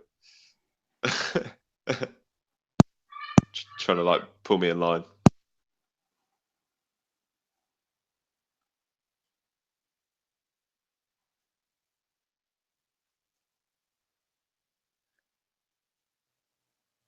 So the night begins to end, and you both wake up. You both wake up in the shop, but not in your rooms. You wake up in different parts of the store. Hunter's like fell over at some point onto the armor set, and is kind of just laying there asleep. And you see all this water on the ground. The cabinet has been. God damn it! The cabinet has been. Give me 1 second.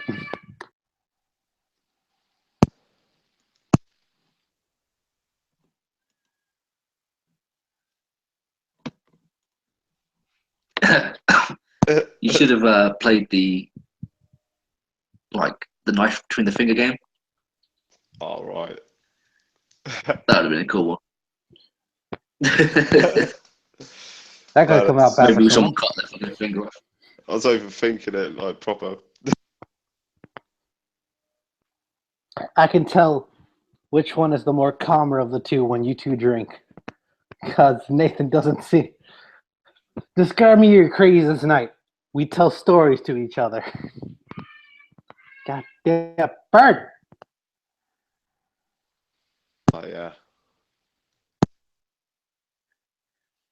Although, to be fair, I imagine that Paul could have taken that as a direct insult and there could have been an actual fight. So I guess that would have been pretty fucking crazy. No, you guys are friends now. Got you. Sorry, I completely misinterpreted it. Like, yeah, past experience. Sorry. Like, I kind of thought you meant like more like event, like of the evening. Do you know what I mean? Yeah, I understand. All right, that's cool.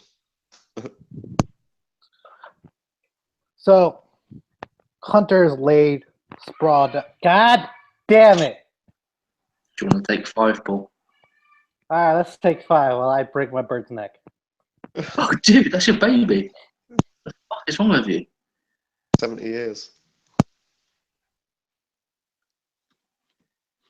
That picture of my brother with Oh, Hardy dude, that was Boys. fucking awesome. What are you going to do an event today? Yeah, he's up there watching Raw and SmackDown, I think, as well. That's awesome. Mm. Oh, awesome, both of them. I think so. Yeah, I think he's up there for the week. That's cool. Fucking meeting the Hardy Boys. Yeah, man, that must be sweet. Well, I'll take my break quick. Mm-hmm.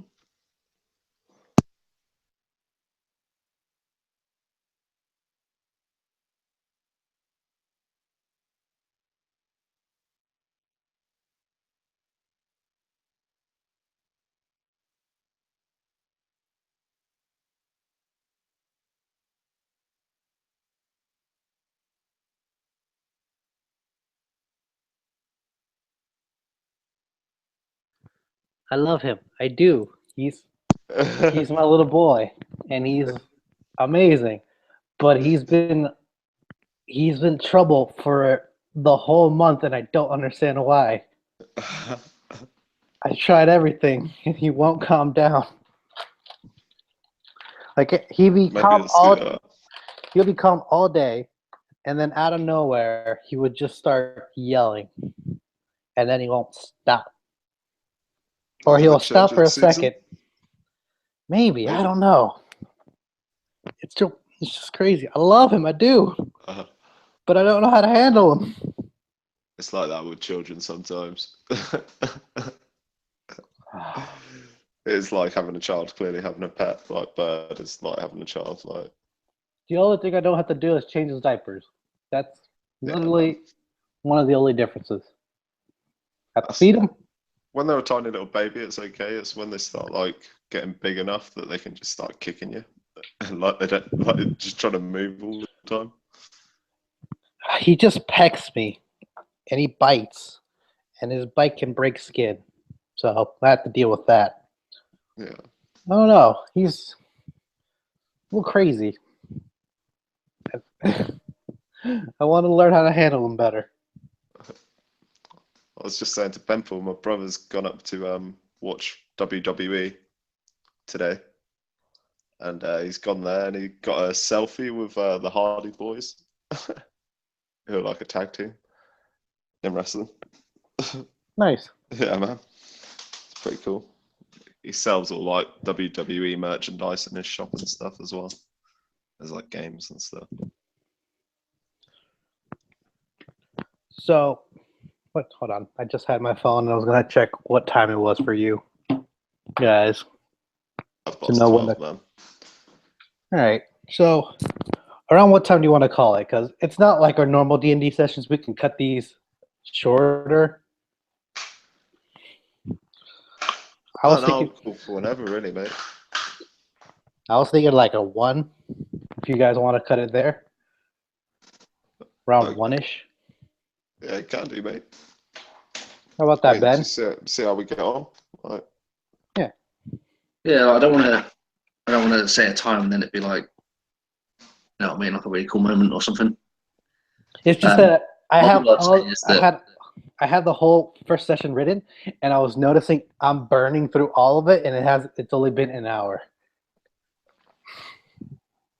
I was like, wow, I'm getting better at one shots. well, I'd say I'm good till 2. That's like anything after 2 is a bit. Just yeah, but up till 2, I'm good. Well, let's see how this next thing plays out, and we'll cut it somewhere out because we're almost at a good stopping point. Hello? I found out someone opened my Oreo bag. So at first I was really upset. I was kind of upset. And then I just started eating them. So I can't be that upset, but I'm a little upset. I was saving these. All My right. daughter, just quickly, a quick little story. My daughter, she went to this monkey place that's down here. Is it Monkey And, Island? No, it's like a Did she monkey find the sanctuary or secrets? something. And she's just like got a little purse with her like pocket money in, and she's seen some little fossils in the shop there, and was like, "Oh, I need to get these for Daddy." And then she saw some, do you know the old flying saucer sweets? The ones with What? like sherbet in the middle. They're like flying, Oh, so kind of. I think so. I know what that is. Yeah, man, she's seen some of them, and like she knows I like them, and she ended up buying me some of them out of her own money. Bless her. Oh, I hope my child never does that because I will get fat very quickly. Because I would be very happy to receive it, and they're like, "Oh, I can make my dad happy. I'll get more." Yeah, that's a dangerous game for me. Yeah, I blatantly want to share it with you. So, starting back up. So after your night of drinking, each of you in like different positions in the store. No one went back upstairs to their rooms. You guys spent the entire night until you all blacked out. Hunter is sprawled across the armor set that seemed to have tipped over at some point. He laid on his back on them and fell asleep. There's water all over the floor from when the snow was shot out. There's an empty barrel of ale, and most of it's like tipped over, but there's barely any on the ground. Some of the cabinets seem to be unhinged, and you boys wake up at whatever spots you want to be at, and you wake up with the most splittingest headache known to man, that you feel absolutely sick of how painful it is to even open up your eyes. It just hurts.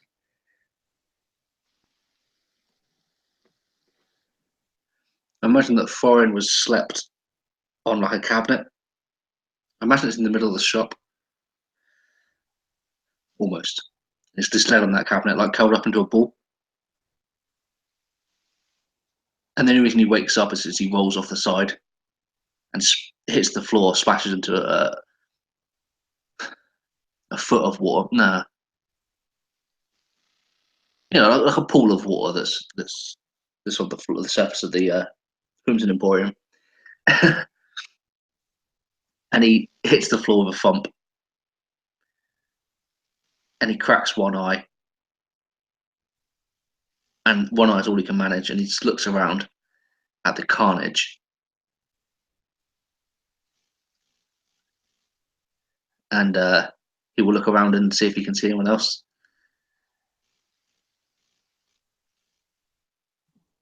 I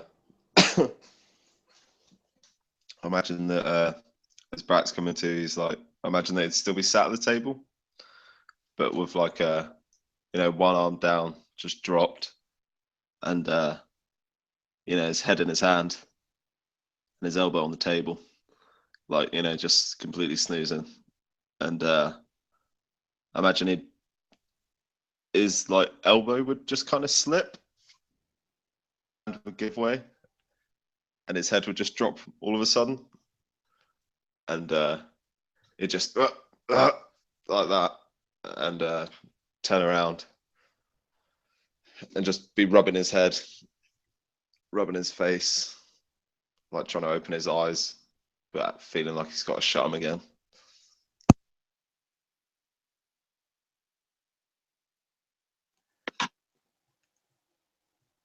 I imagine as Thorin gets to his feet and he sort of staggers into the door, like the shop door to the street, and he thuds on it.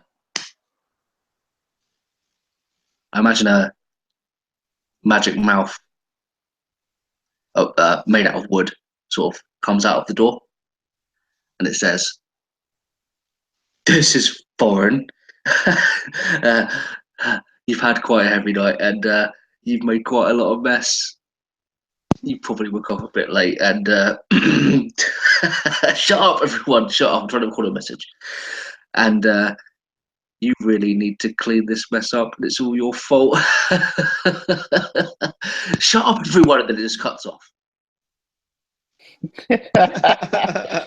He left his own message. I left a drunken message to myself telling me to clean up the shit and open the shop. With the voice, the drunken message playing, Hunter opens his eyes like, "What's your life?"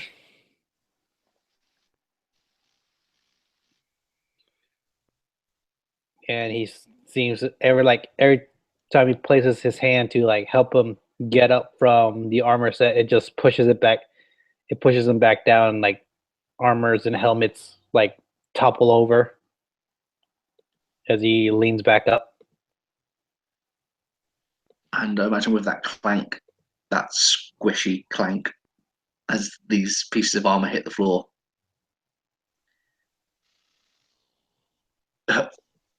even in Thorin's hungover state, it's like these are our goods. These are our things that we need to sell, and some of them are submerged in water, and it's all my fault. So he will use Unseen Servant.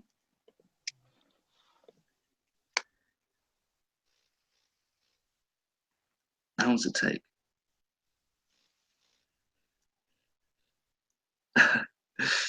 It takes a few minutes for him to conjure this. It probably takes more than a few minutes because he's so hungover to conjure this this specter. And I imagine it sort of forms out of the water, like the water rushes up out of the floor and shimmers.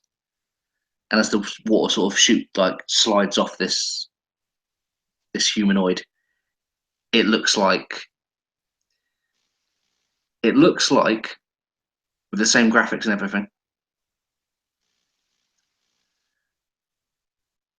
the Tomb Raider 1 Butler. That's a very specific. Yeah, that's what I want it to look like. I want it to look shit. I want it to look like he's not concentrating enough to make it human, to make it have all the wrinkles and to look real. It looks boxy and elongated and it's crap. But this thing starts just mopping up basically all of this water on the floor, and Thorin will go around to the side of the bookcase and see Hunter sort of scrambling to his feet in all of our armor, and I'll go over there and do my best to help him to his feet.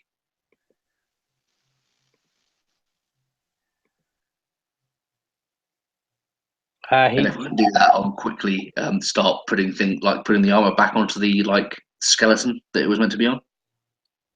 He stretches his back and he grabs his head. Oh, fine night, boys. What a fine night. That was one in a million.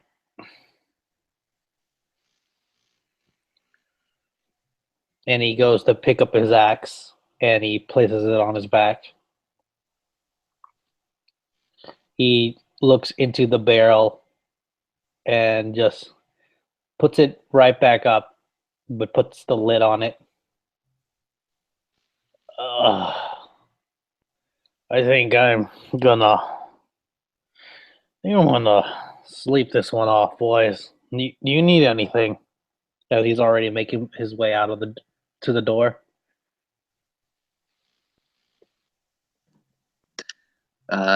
Thorin doesn't say a word, I don't think. I imagine that when Thorin picked him up, I imagine Brack kind of, was still sat at the table looking around, and he's seen Thorin chipping it about and making this little glitchy thing, and I imagine Brack would be thinking, is that my vision, or is that just, is that real? what's happening? And as Thorin goes over to pick Hunter up, help him up, I imagine that Hunter's out of my line of sight because of the table, and as he pulls Hunter up, I imagine I'd just kind of just be ah, because I'm completely I still haven't got my bearings yet, and it just completely shocked me. And if no words are exchanged with him, he waves both of you goodbye and grabs his head as he heads to the inn, closing the door behind him. And I imagine as he opens the door to the street, as he pulls it open, the Malfa reappears. This is Thorin, and then continues the message as the doors slam behind him, and the message just continues until it's finished.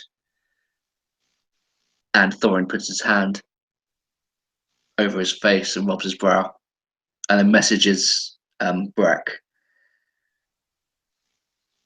as he looks up to the clock and realizes it's hours past opening time. And he says, "We need to clean up the mess that we made, or we could go back to sleep. I don't know."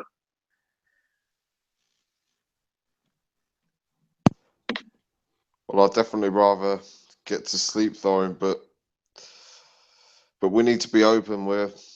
This is our responsibility now. And Open ale.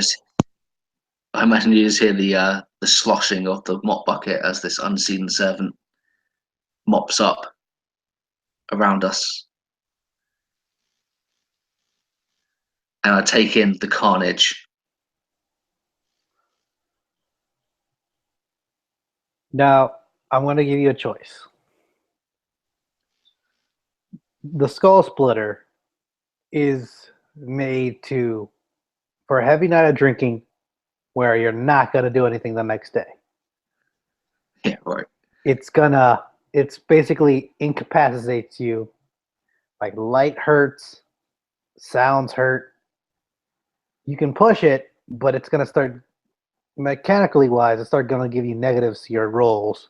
But if we're not doing any of that, it's basically torture doing anything. So I'm giving you the choice.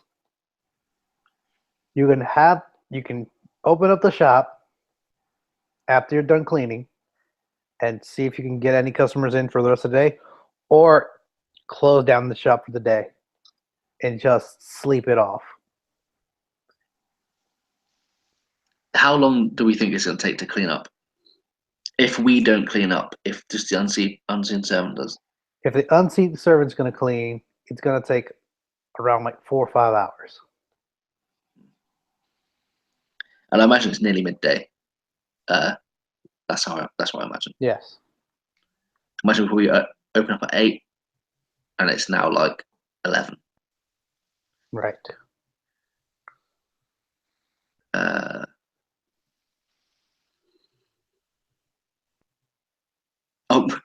Basically, we're both in really terrible condition, aren't we? Yeah, you're going to be pushing it, and I don't know much about being drunk, but I'm pretty sure you're cranky and tired and in pain most of the day. You're really hungover. Yeah.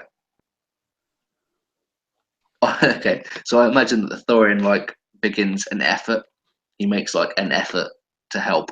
He starts straightening books and putting back the armor onto the skeleton, and he gets about 10 minutes in before he just shakes his head and probably wordlessly walks upstairs to bed. And the unseen servant's still slopping this ice water into a bucket and doing everything else. Brack? I think I'd still be just literally just sat at the table, just feeling like I just can't move, just observing everything, just watching this pixelated servant, just going around and sweeping up and thinking about how I should be doing something, and just staring at the clock and just letting time just pass you.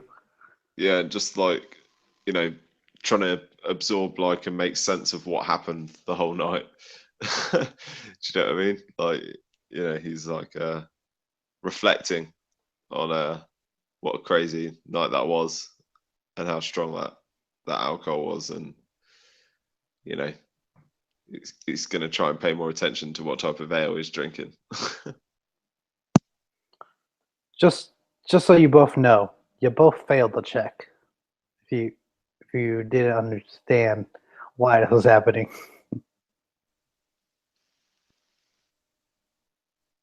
So the day passes. The unseen servant finishes his duty and just disappears, leaving whatever he used to work on my counters and stuff. You wake up either in the middle of the night or in the morning, put away the things. You feel a bit more refreshed. You feel kind of sore, and you have like not a piercing headache, but any little thing could just bring about a headache. You know that feeling where you're sort of on the verge of getting a headache? That's where you're feeling right now. But you can open up the shop on time if you wish.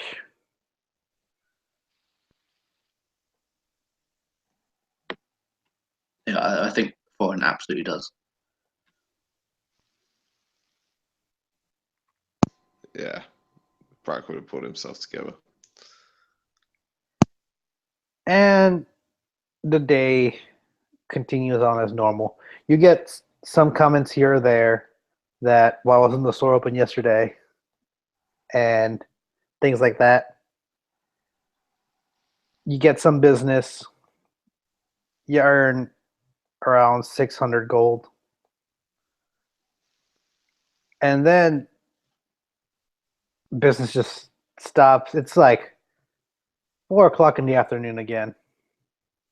Business has slowed down extremely. And the bell rings as Jace. Jace? No. No. See, now I can't even tell if I'm saying it right. Jace. Yeah, Jess. Jace walks through the door. Thorin! Buddy, pal! Come to talk again. Thorin jumps up from his books again.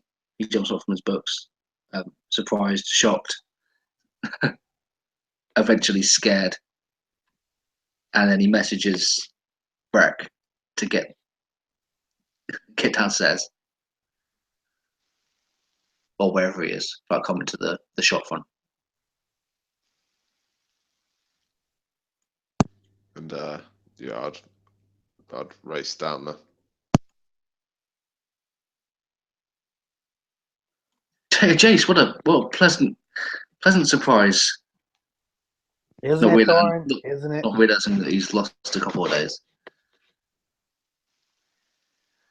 Just here to talk more about trades and deals. What do you got for me, buddy? Is the price too low? Do we have a deal? Give me a yes, give me a no. Mostly a yes. I would like a yes.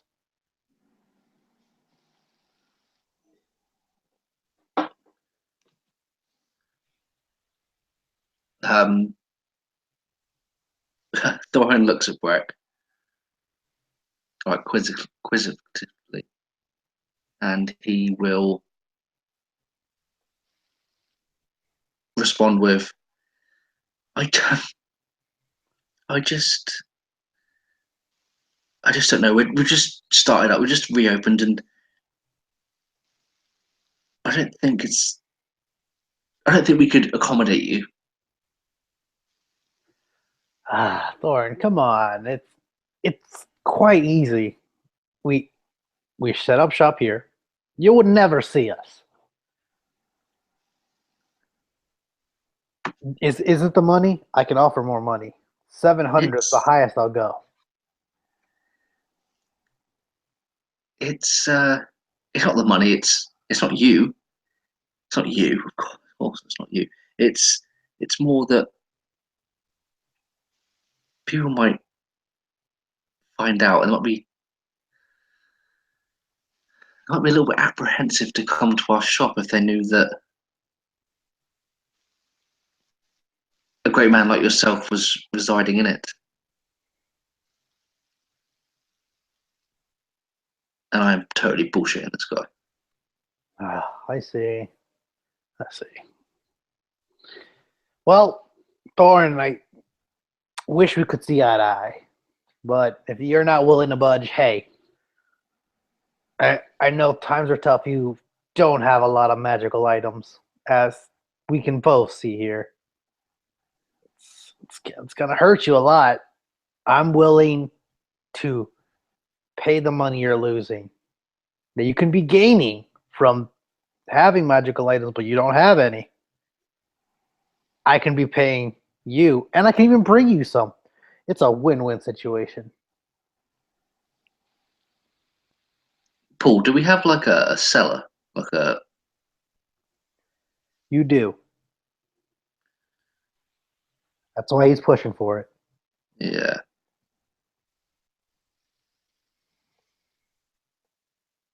Do you need more time? I can come back, but this deal's cutting short, man.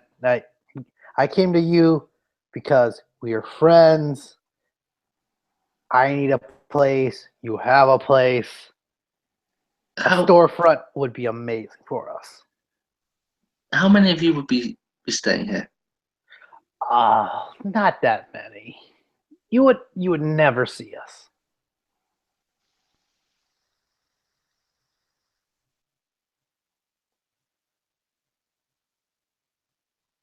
You see him about to open his mouth again as the store bell rings, and a wizard looking elf comes into the store, and he just like clenches Jace clenches his fist like,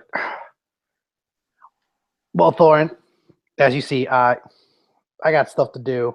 We can talk about this later if you don't have an answer now. Or do you? Then he gives you a wink.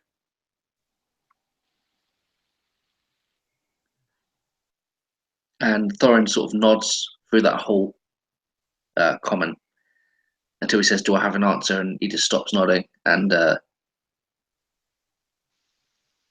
he says, "Another time." And he sort of glances over to the wizard that just walked in. All right, Thorin. And without another word, he starts walking out of the store as the wizard's looking around, as the elf's looking around and spots you. Oh, hello. Are you Mr. Featherly? And I imagine, like, before he starts speaking, I almost did I started doing the "Welcome to the Crimson Emporium. How may I help you?" But he gets cut off by the knowing look and, "Are you Mr. Featherly?" And he cocks his head and says, "Yeah, that's me, the Thorin, to you." And just sort of nods. Oh, and he extends his hand and shakes yours. Oh, hello. My name is Kieran Vossman. So it says what? Kieran Valson? Vailson? Kieran Vincent. Vincent, that's the one. Kieran Vincent.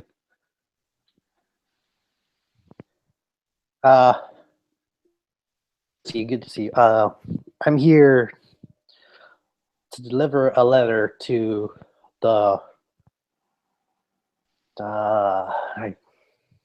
Mr. Featherly. Yeah, you're speaking to him. Yes. Hold on. And he like reaches through his bag and just starts shuffling around. No, not this. Not this. Pulls out a rubber chicken. No, not this. Oh, here it is. And he pulls out a sealed letter and hands it to you.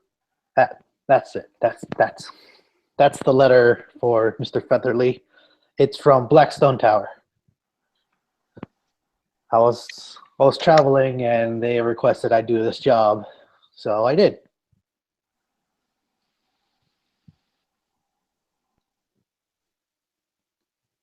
And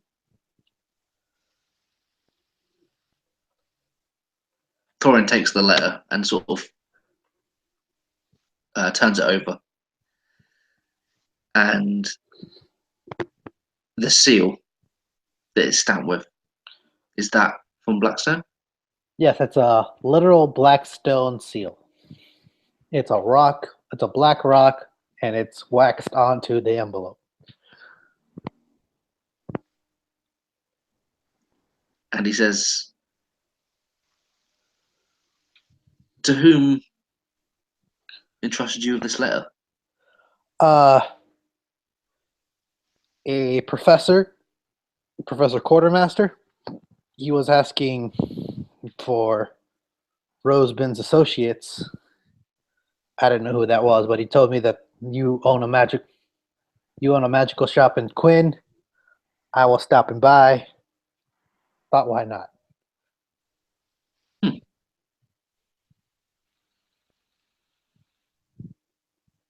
And he notices Brack. So the side is like, "Oh, hello. Didn't see you there. My name is Pierrot."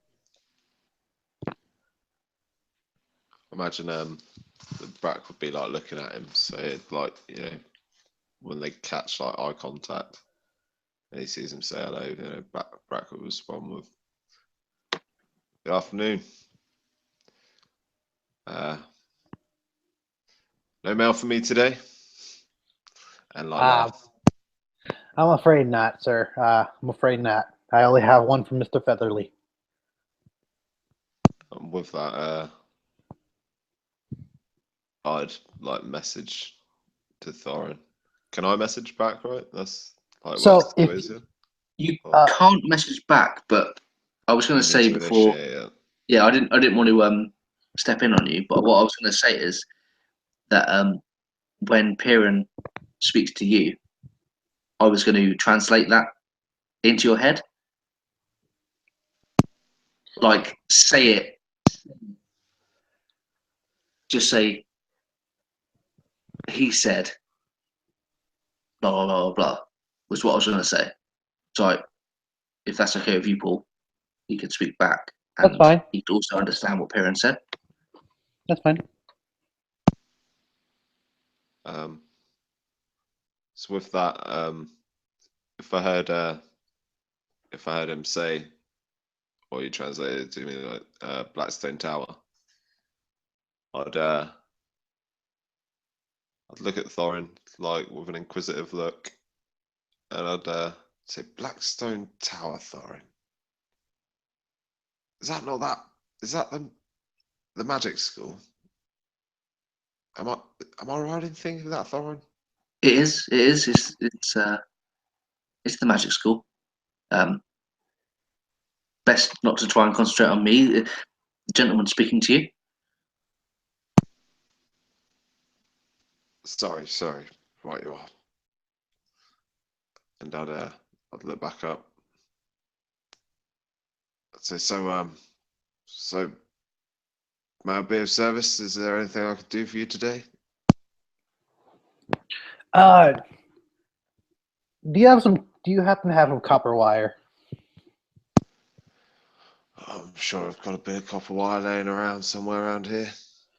Great. Can you show me? I need to get a message out. And so Brack would like walk out from behind the counter and walk over to imagine like I'll have like a little like shelving unit or something. Yeah. Yep.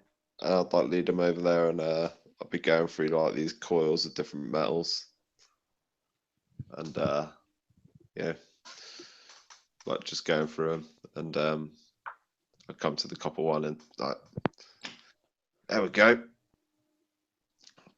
Like I pulled the spool off. Oh, perfect. How much?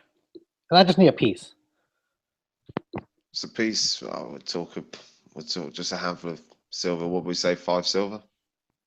Sounds perfect. And he opens up his little bag, places 5 silver in your hand, and he coils the copper wire around his finger. May I use your window? And just like look to him and just just nod. He just walks over, opens up your windows, twirls the coil around his finger up to like an antenna, points it at the sky, and just like you see him tweak it a bit. Stand there for a moment. You pull it. The copper sparks off and just starts burning itself until it's gone. And he looks back at you. Right. Well, thank you for that. What's your name again, sir? By the way, Thor, would you be translating this whole time, or would you be doing something else? I imagine that Thorin would be translating. He would. The guy would speak. There'd be a pause as I translated it to Breck.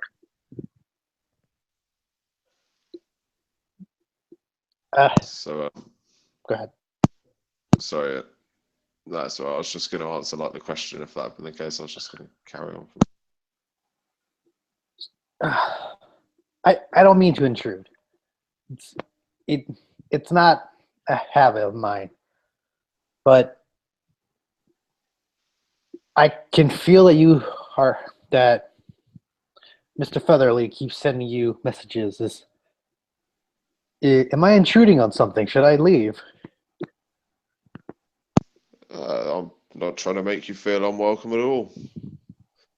I'm slightly lost my sense of hearing a little bit. It comes to me now and then. So yes, my friend is he's helping me out a little bit. Oh, what would you? I don't mean to intrude, but would you like some help? I can help give you a temporary remedy if you like. Well, without the pun, I'm all ears. Perfect. Do you have some gold coins? I imagine that I may have a few like loose gold in my pocket or something. Uh, I did pull them out. He takes them from you and places one in each hand. Do you have spider legs? Spider legs? Spider legs, yes. Thorin literally pulls some out of his pocket. Perfect. Like which one is satchel? Do you now? Lastly, do you have fairy dust?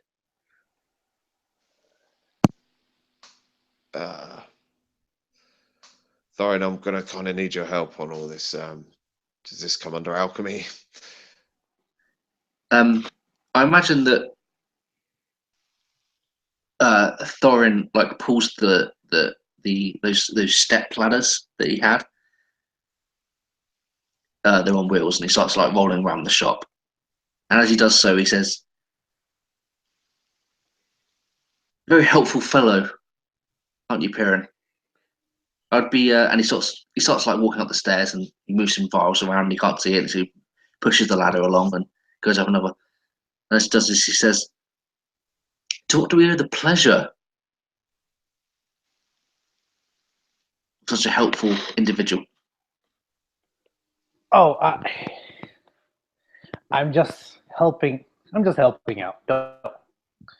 No, not really much to look at. If I'm just passing along, thought I'd help out. But if you're so insistent, I could use a favor. And I sort of reach back into like the cabinet and pull out a little small bag of fairy dust. As I sort of step down the ladder and walk up, I hand that to Brack and say, "What is this favor you ask?" Well, I'm not allowed in Blackstone Tower, but I have a niece that is growing up, a wonderful girl, but she's developing magic. If you could get the professor. Maybe he's a teacher. You could put in a good word for her. Blah, blah, blah, blah. If you could put in a good word for her, Jesus, that was hard. I would most appreciate it. We have the money. We can pay for it. But a recommendation would be amazing, and I can't put in a recommendation myself. I hate to disappoint you, but I've never studied at Blackstone Tower. I don't think my word would go anywhere. What about the professor's letter? You're in contact with someone. Can he help? And Thorin looks over to the table where he's sort of set the letter up on the desk, and he says, he sort of nods to Brack, and he looks back at Perrin and says, just help him out while I read this letter, will you? And I sit at the desk and put my specs on, and I crack open the seal and start reading this letter from the professor. Thank you. And he just starts grinding up the spider legs into the fairy dust and just starts sprinkling them over the coin. And he's just going to start focusing on both of them as you read the letter. And where did my phone go? Oh, it's up there. And the letter says...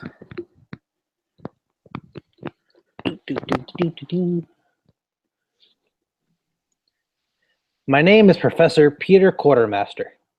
I was Rose Bin supplier for magic items, books, trinkets, and all the sorts. I heard you, Thorin Featherly, and your associate have become the new owners of the store. I would like to renew our established contract with Magical Rose within the city of Quinn and would like to begin to build a new relationship. Please come to Blackstone Tower and find me at Quills and Quirks corner shop off Dragon Lane. It'll make sense once you arrive. Also, if you like to earn some extra gold, I have a small job that needs to be done. Thank you and have a nice day. And it's signed Q.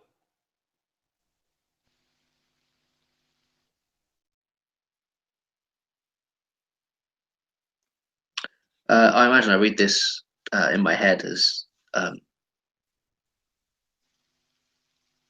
Perrin and Brack sort of see out what they're doing. Okay. As Perrin finishes up, he produces 2 coins and hands them both to Brack. He indicates which coin and points at one coin and just points to his ear, and he's just saying, "Hold it up."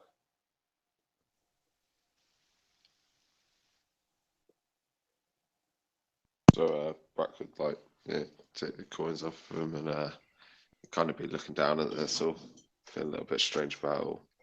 And they proceed to start raising them up. Now, and as Perrin begins to speak, you suddenly, midway, can start hearing every word he's saying as clear as day. So this coin will allow you to be able to listen as long as the other coin, and he points to your other hand, is in open view. These are listening coins.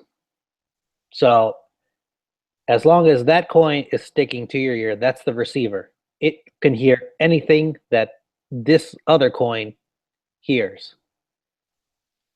Think of it as a traveling ear. That's a thing, right? Yeah. You have another ear wherever this coin is. And I think Brack would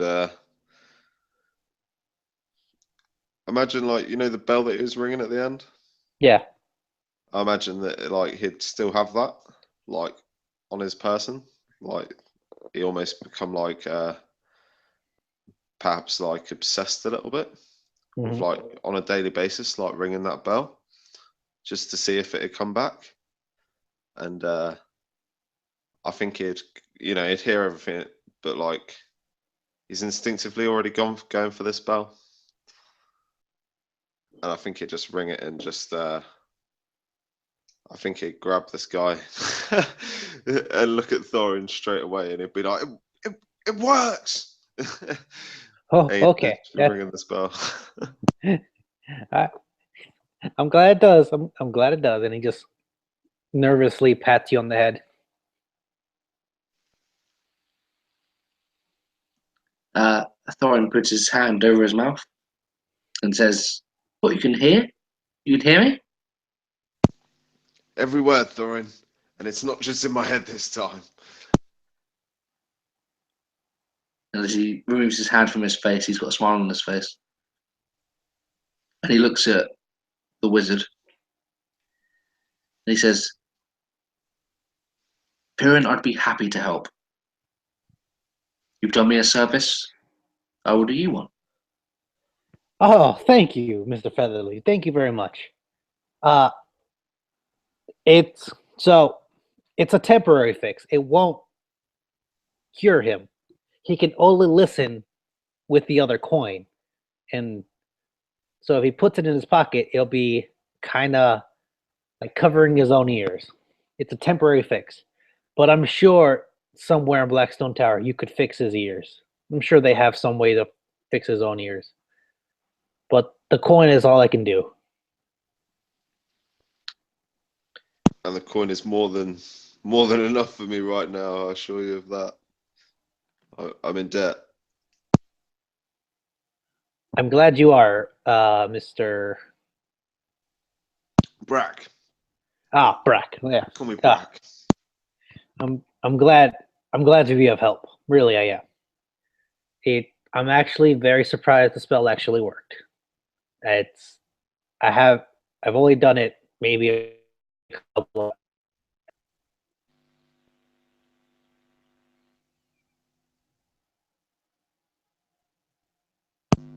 Hello. Oh, hello. It kind of went all a bit funny. Or Yeah. was that me? Ben, Yeah, I'm here. did you hear what I said, or was it Nathan? It cut out just at the end, like the last couple of words I ran. He basically was glad the spell actually worked because he's only done it a couple of times. Now, Piran continues. If the spell, if the coin seems to start fading, it's the magic's wearing off. It won't last forever. I just thought I would give you some help since you're helping me. And Brack would still just be. I think he'd just be. I think he'd just be listening to every little thing. I think he'd almost be distracted. He's fully embracing, having any sound back.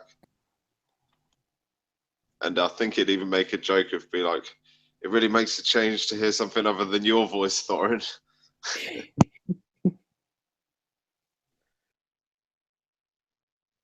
Yeah, I think Thorin just raises his eyebrows and looks away. He'd definitely be laughing it off as well. Like, And he's Piran, sorry, go ahead. No, go on. I was just going to say Piran pulls out a small hat from his pouch and like places it on top of his head. Well, thank you for the opportunity, Mr. Featherly and Brack. I'll be on my way.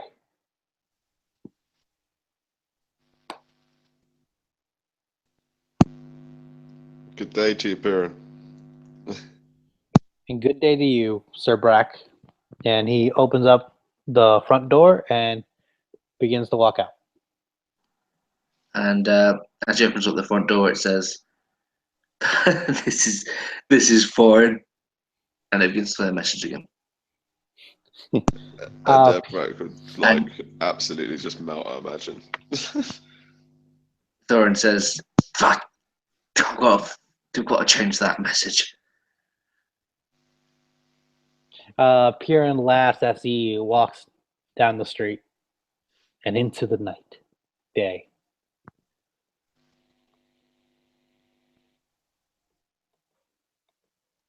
Imagine Brack would definitely make a comment about. I don't think I have to ask you what night you recorded that message on Thorin. We must change it. It's getting embarrassing now. Every time someone walks in.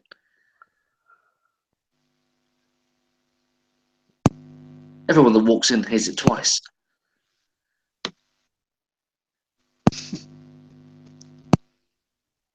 It's the first time I've heard it, and I love it.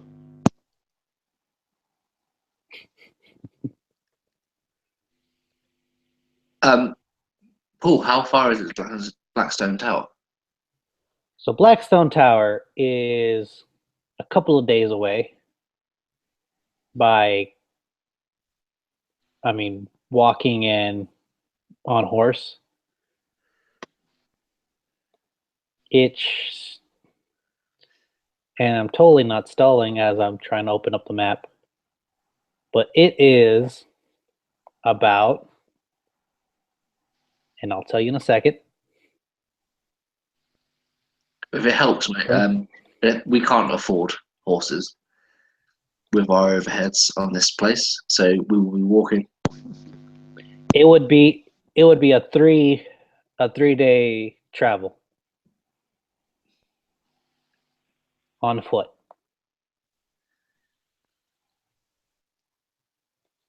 So it's like a week vacation. Yeah. Get there, do what we've got to do, come back. That means closing the store for a week. Yeah.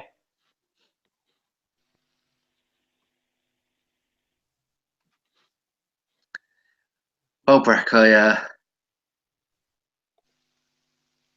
rather think since the gentleman has given you the power of hearing, we need to go to Blackstone Tower and deliver this message.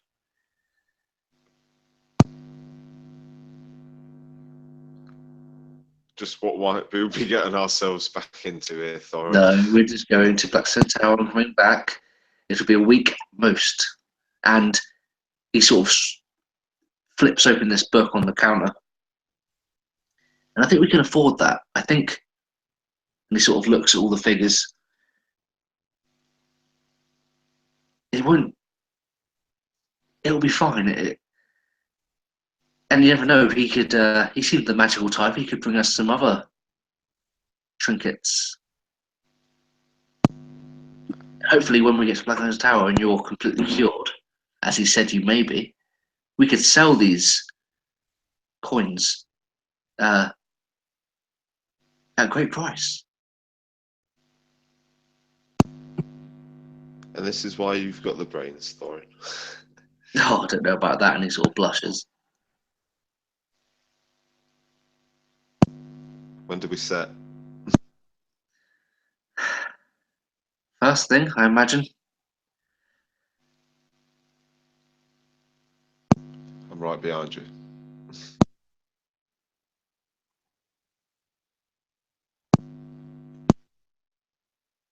There's a few things I must do before we leave, and one of them is changing that message. And as he says that, he sort of gestures towards the door.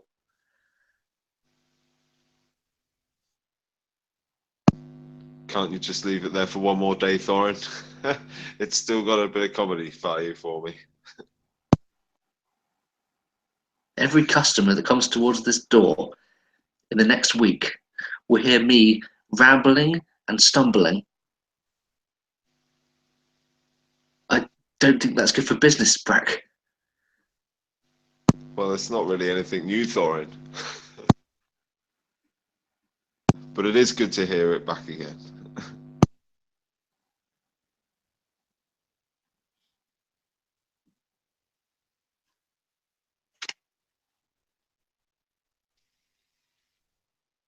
So, unless there's anything you guys want to do, I think that's a good place to call it.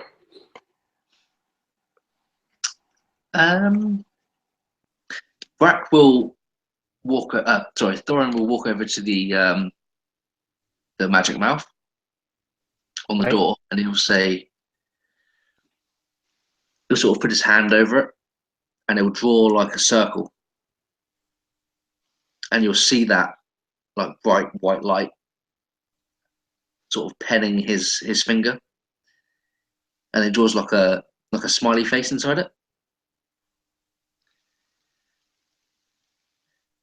and that face sort of starts cracking out of the wood into like a mouth, and he says,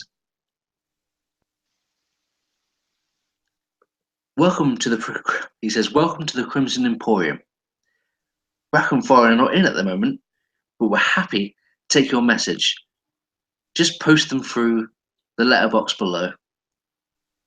We shouldn't be long."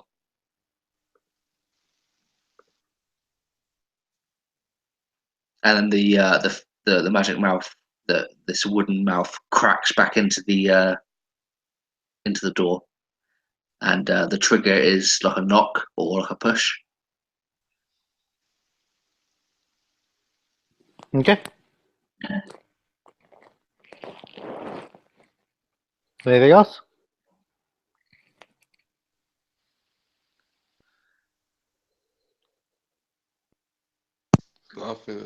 I don't think I can add anything. Oh. That's better than what I could leave it at. And that's what we're going to call it for episode 1. Good game, guys. Yeah, Brack man, and that was Thorin's awesome. mad party. Yeah. They're back. Guess who's back? I can't believe you brought Piran into this game. Nah, you're fine. So I didn't know who Piran is. It's Piran from. Piran is Dan. I assume it's the same character, Paul. Yes.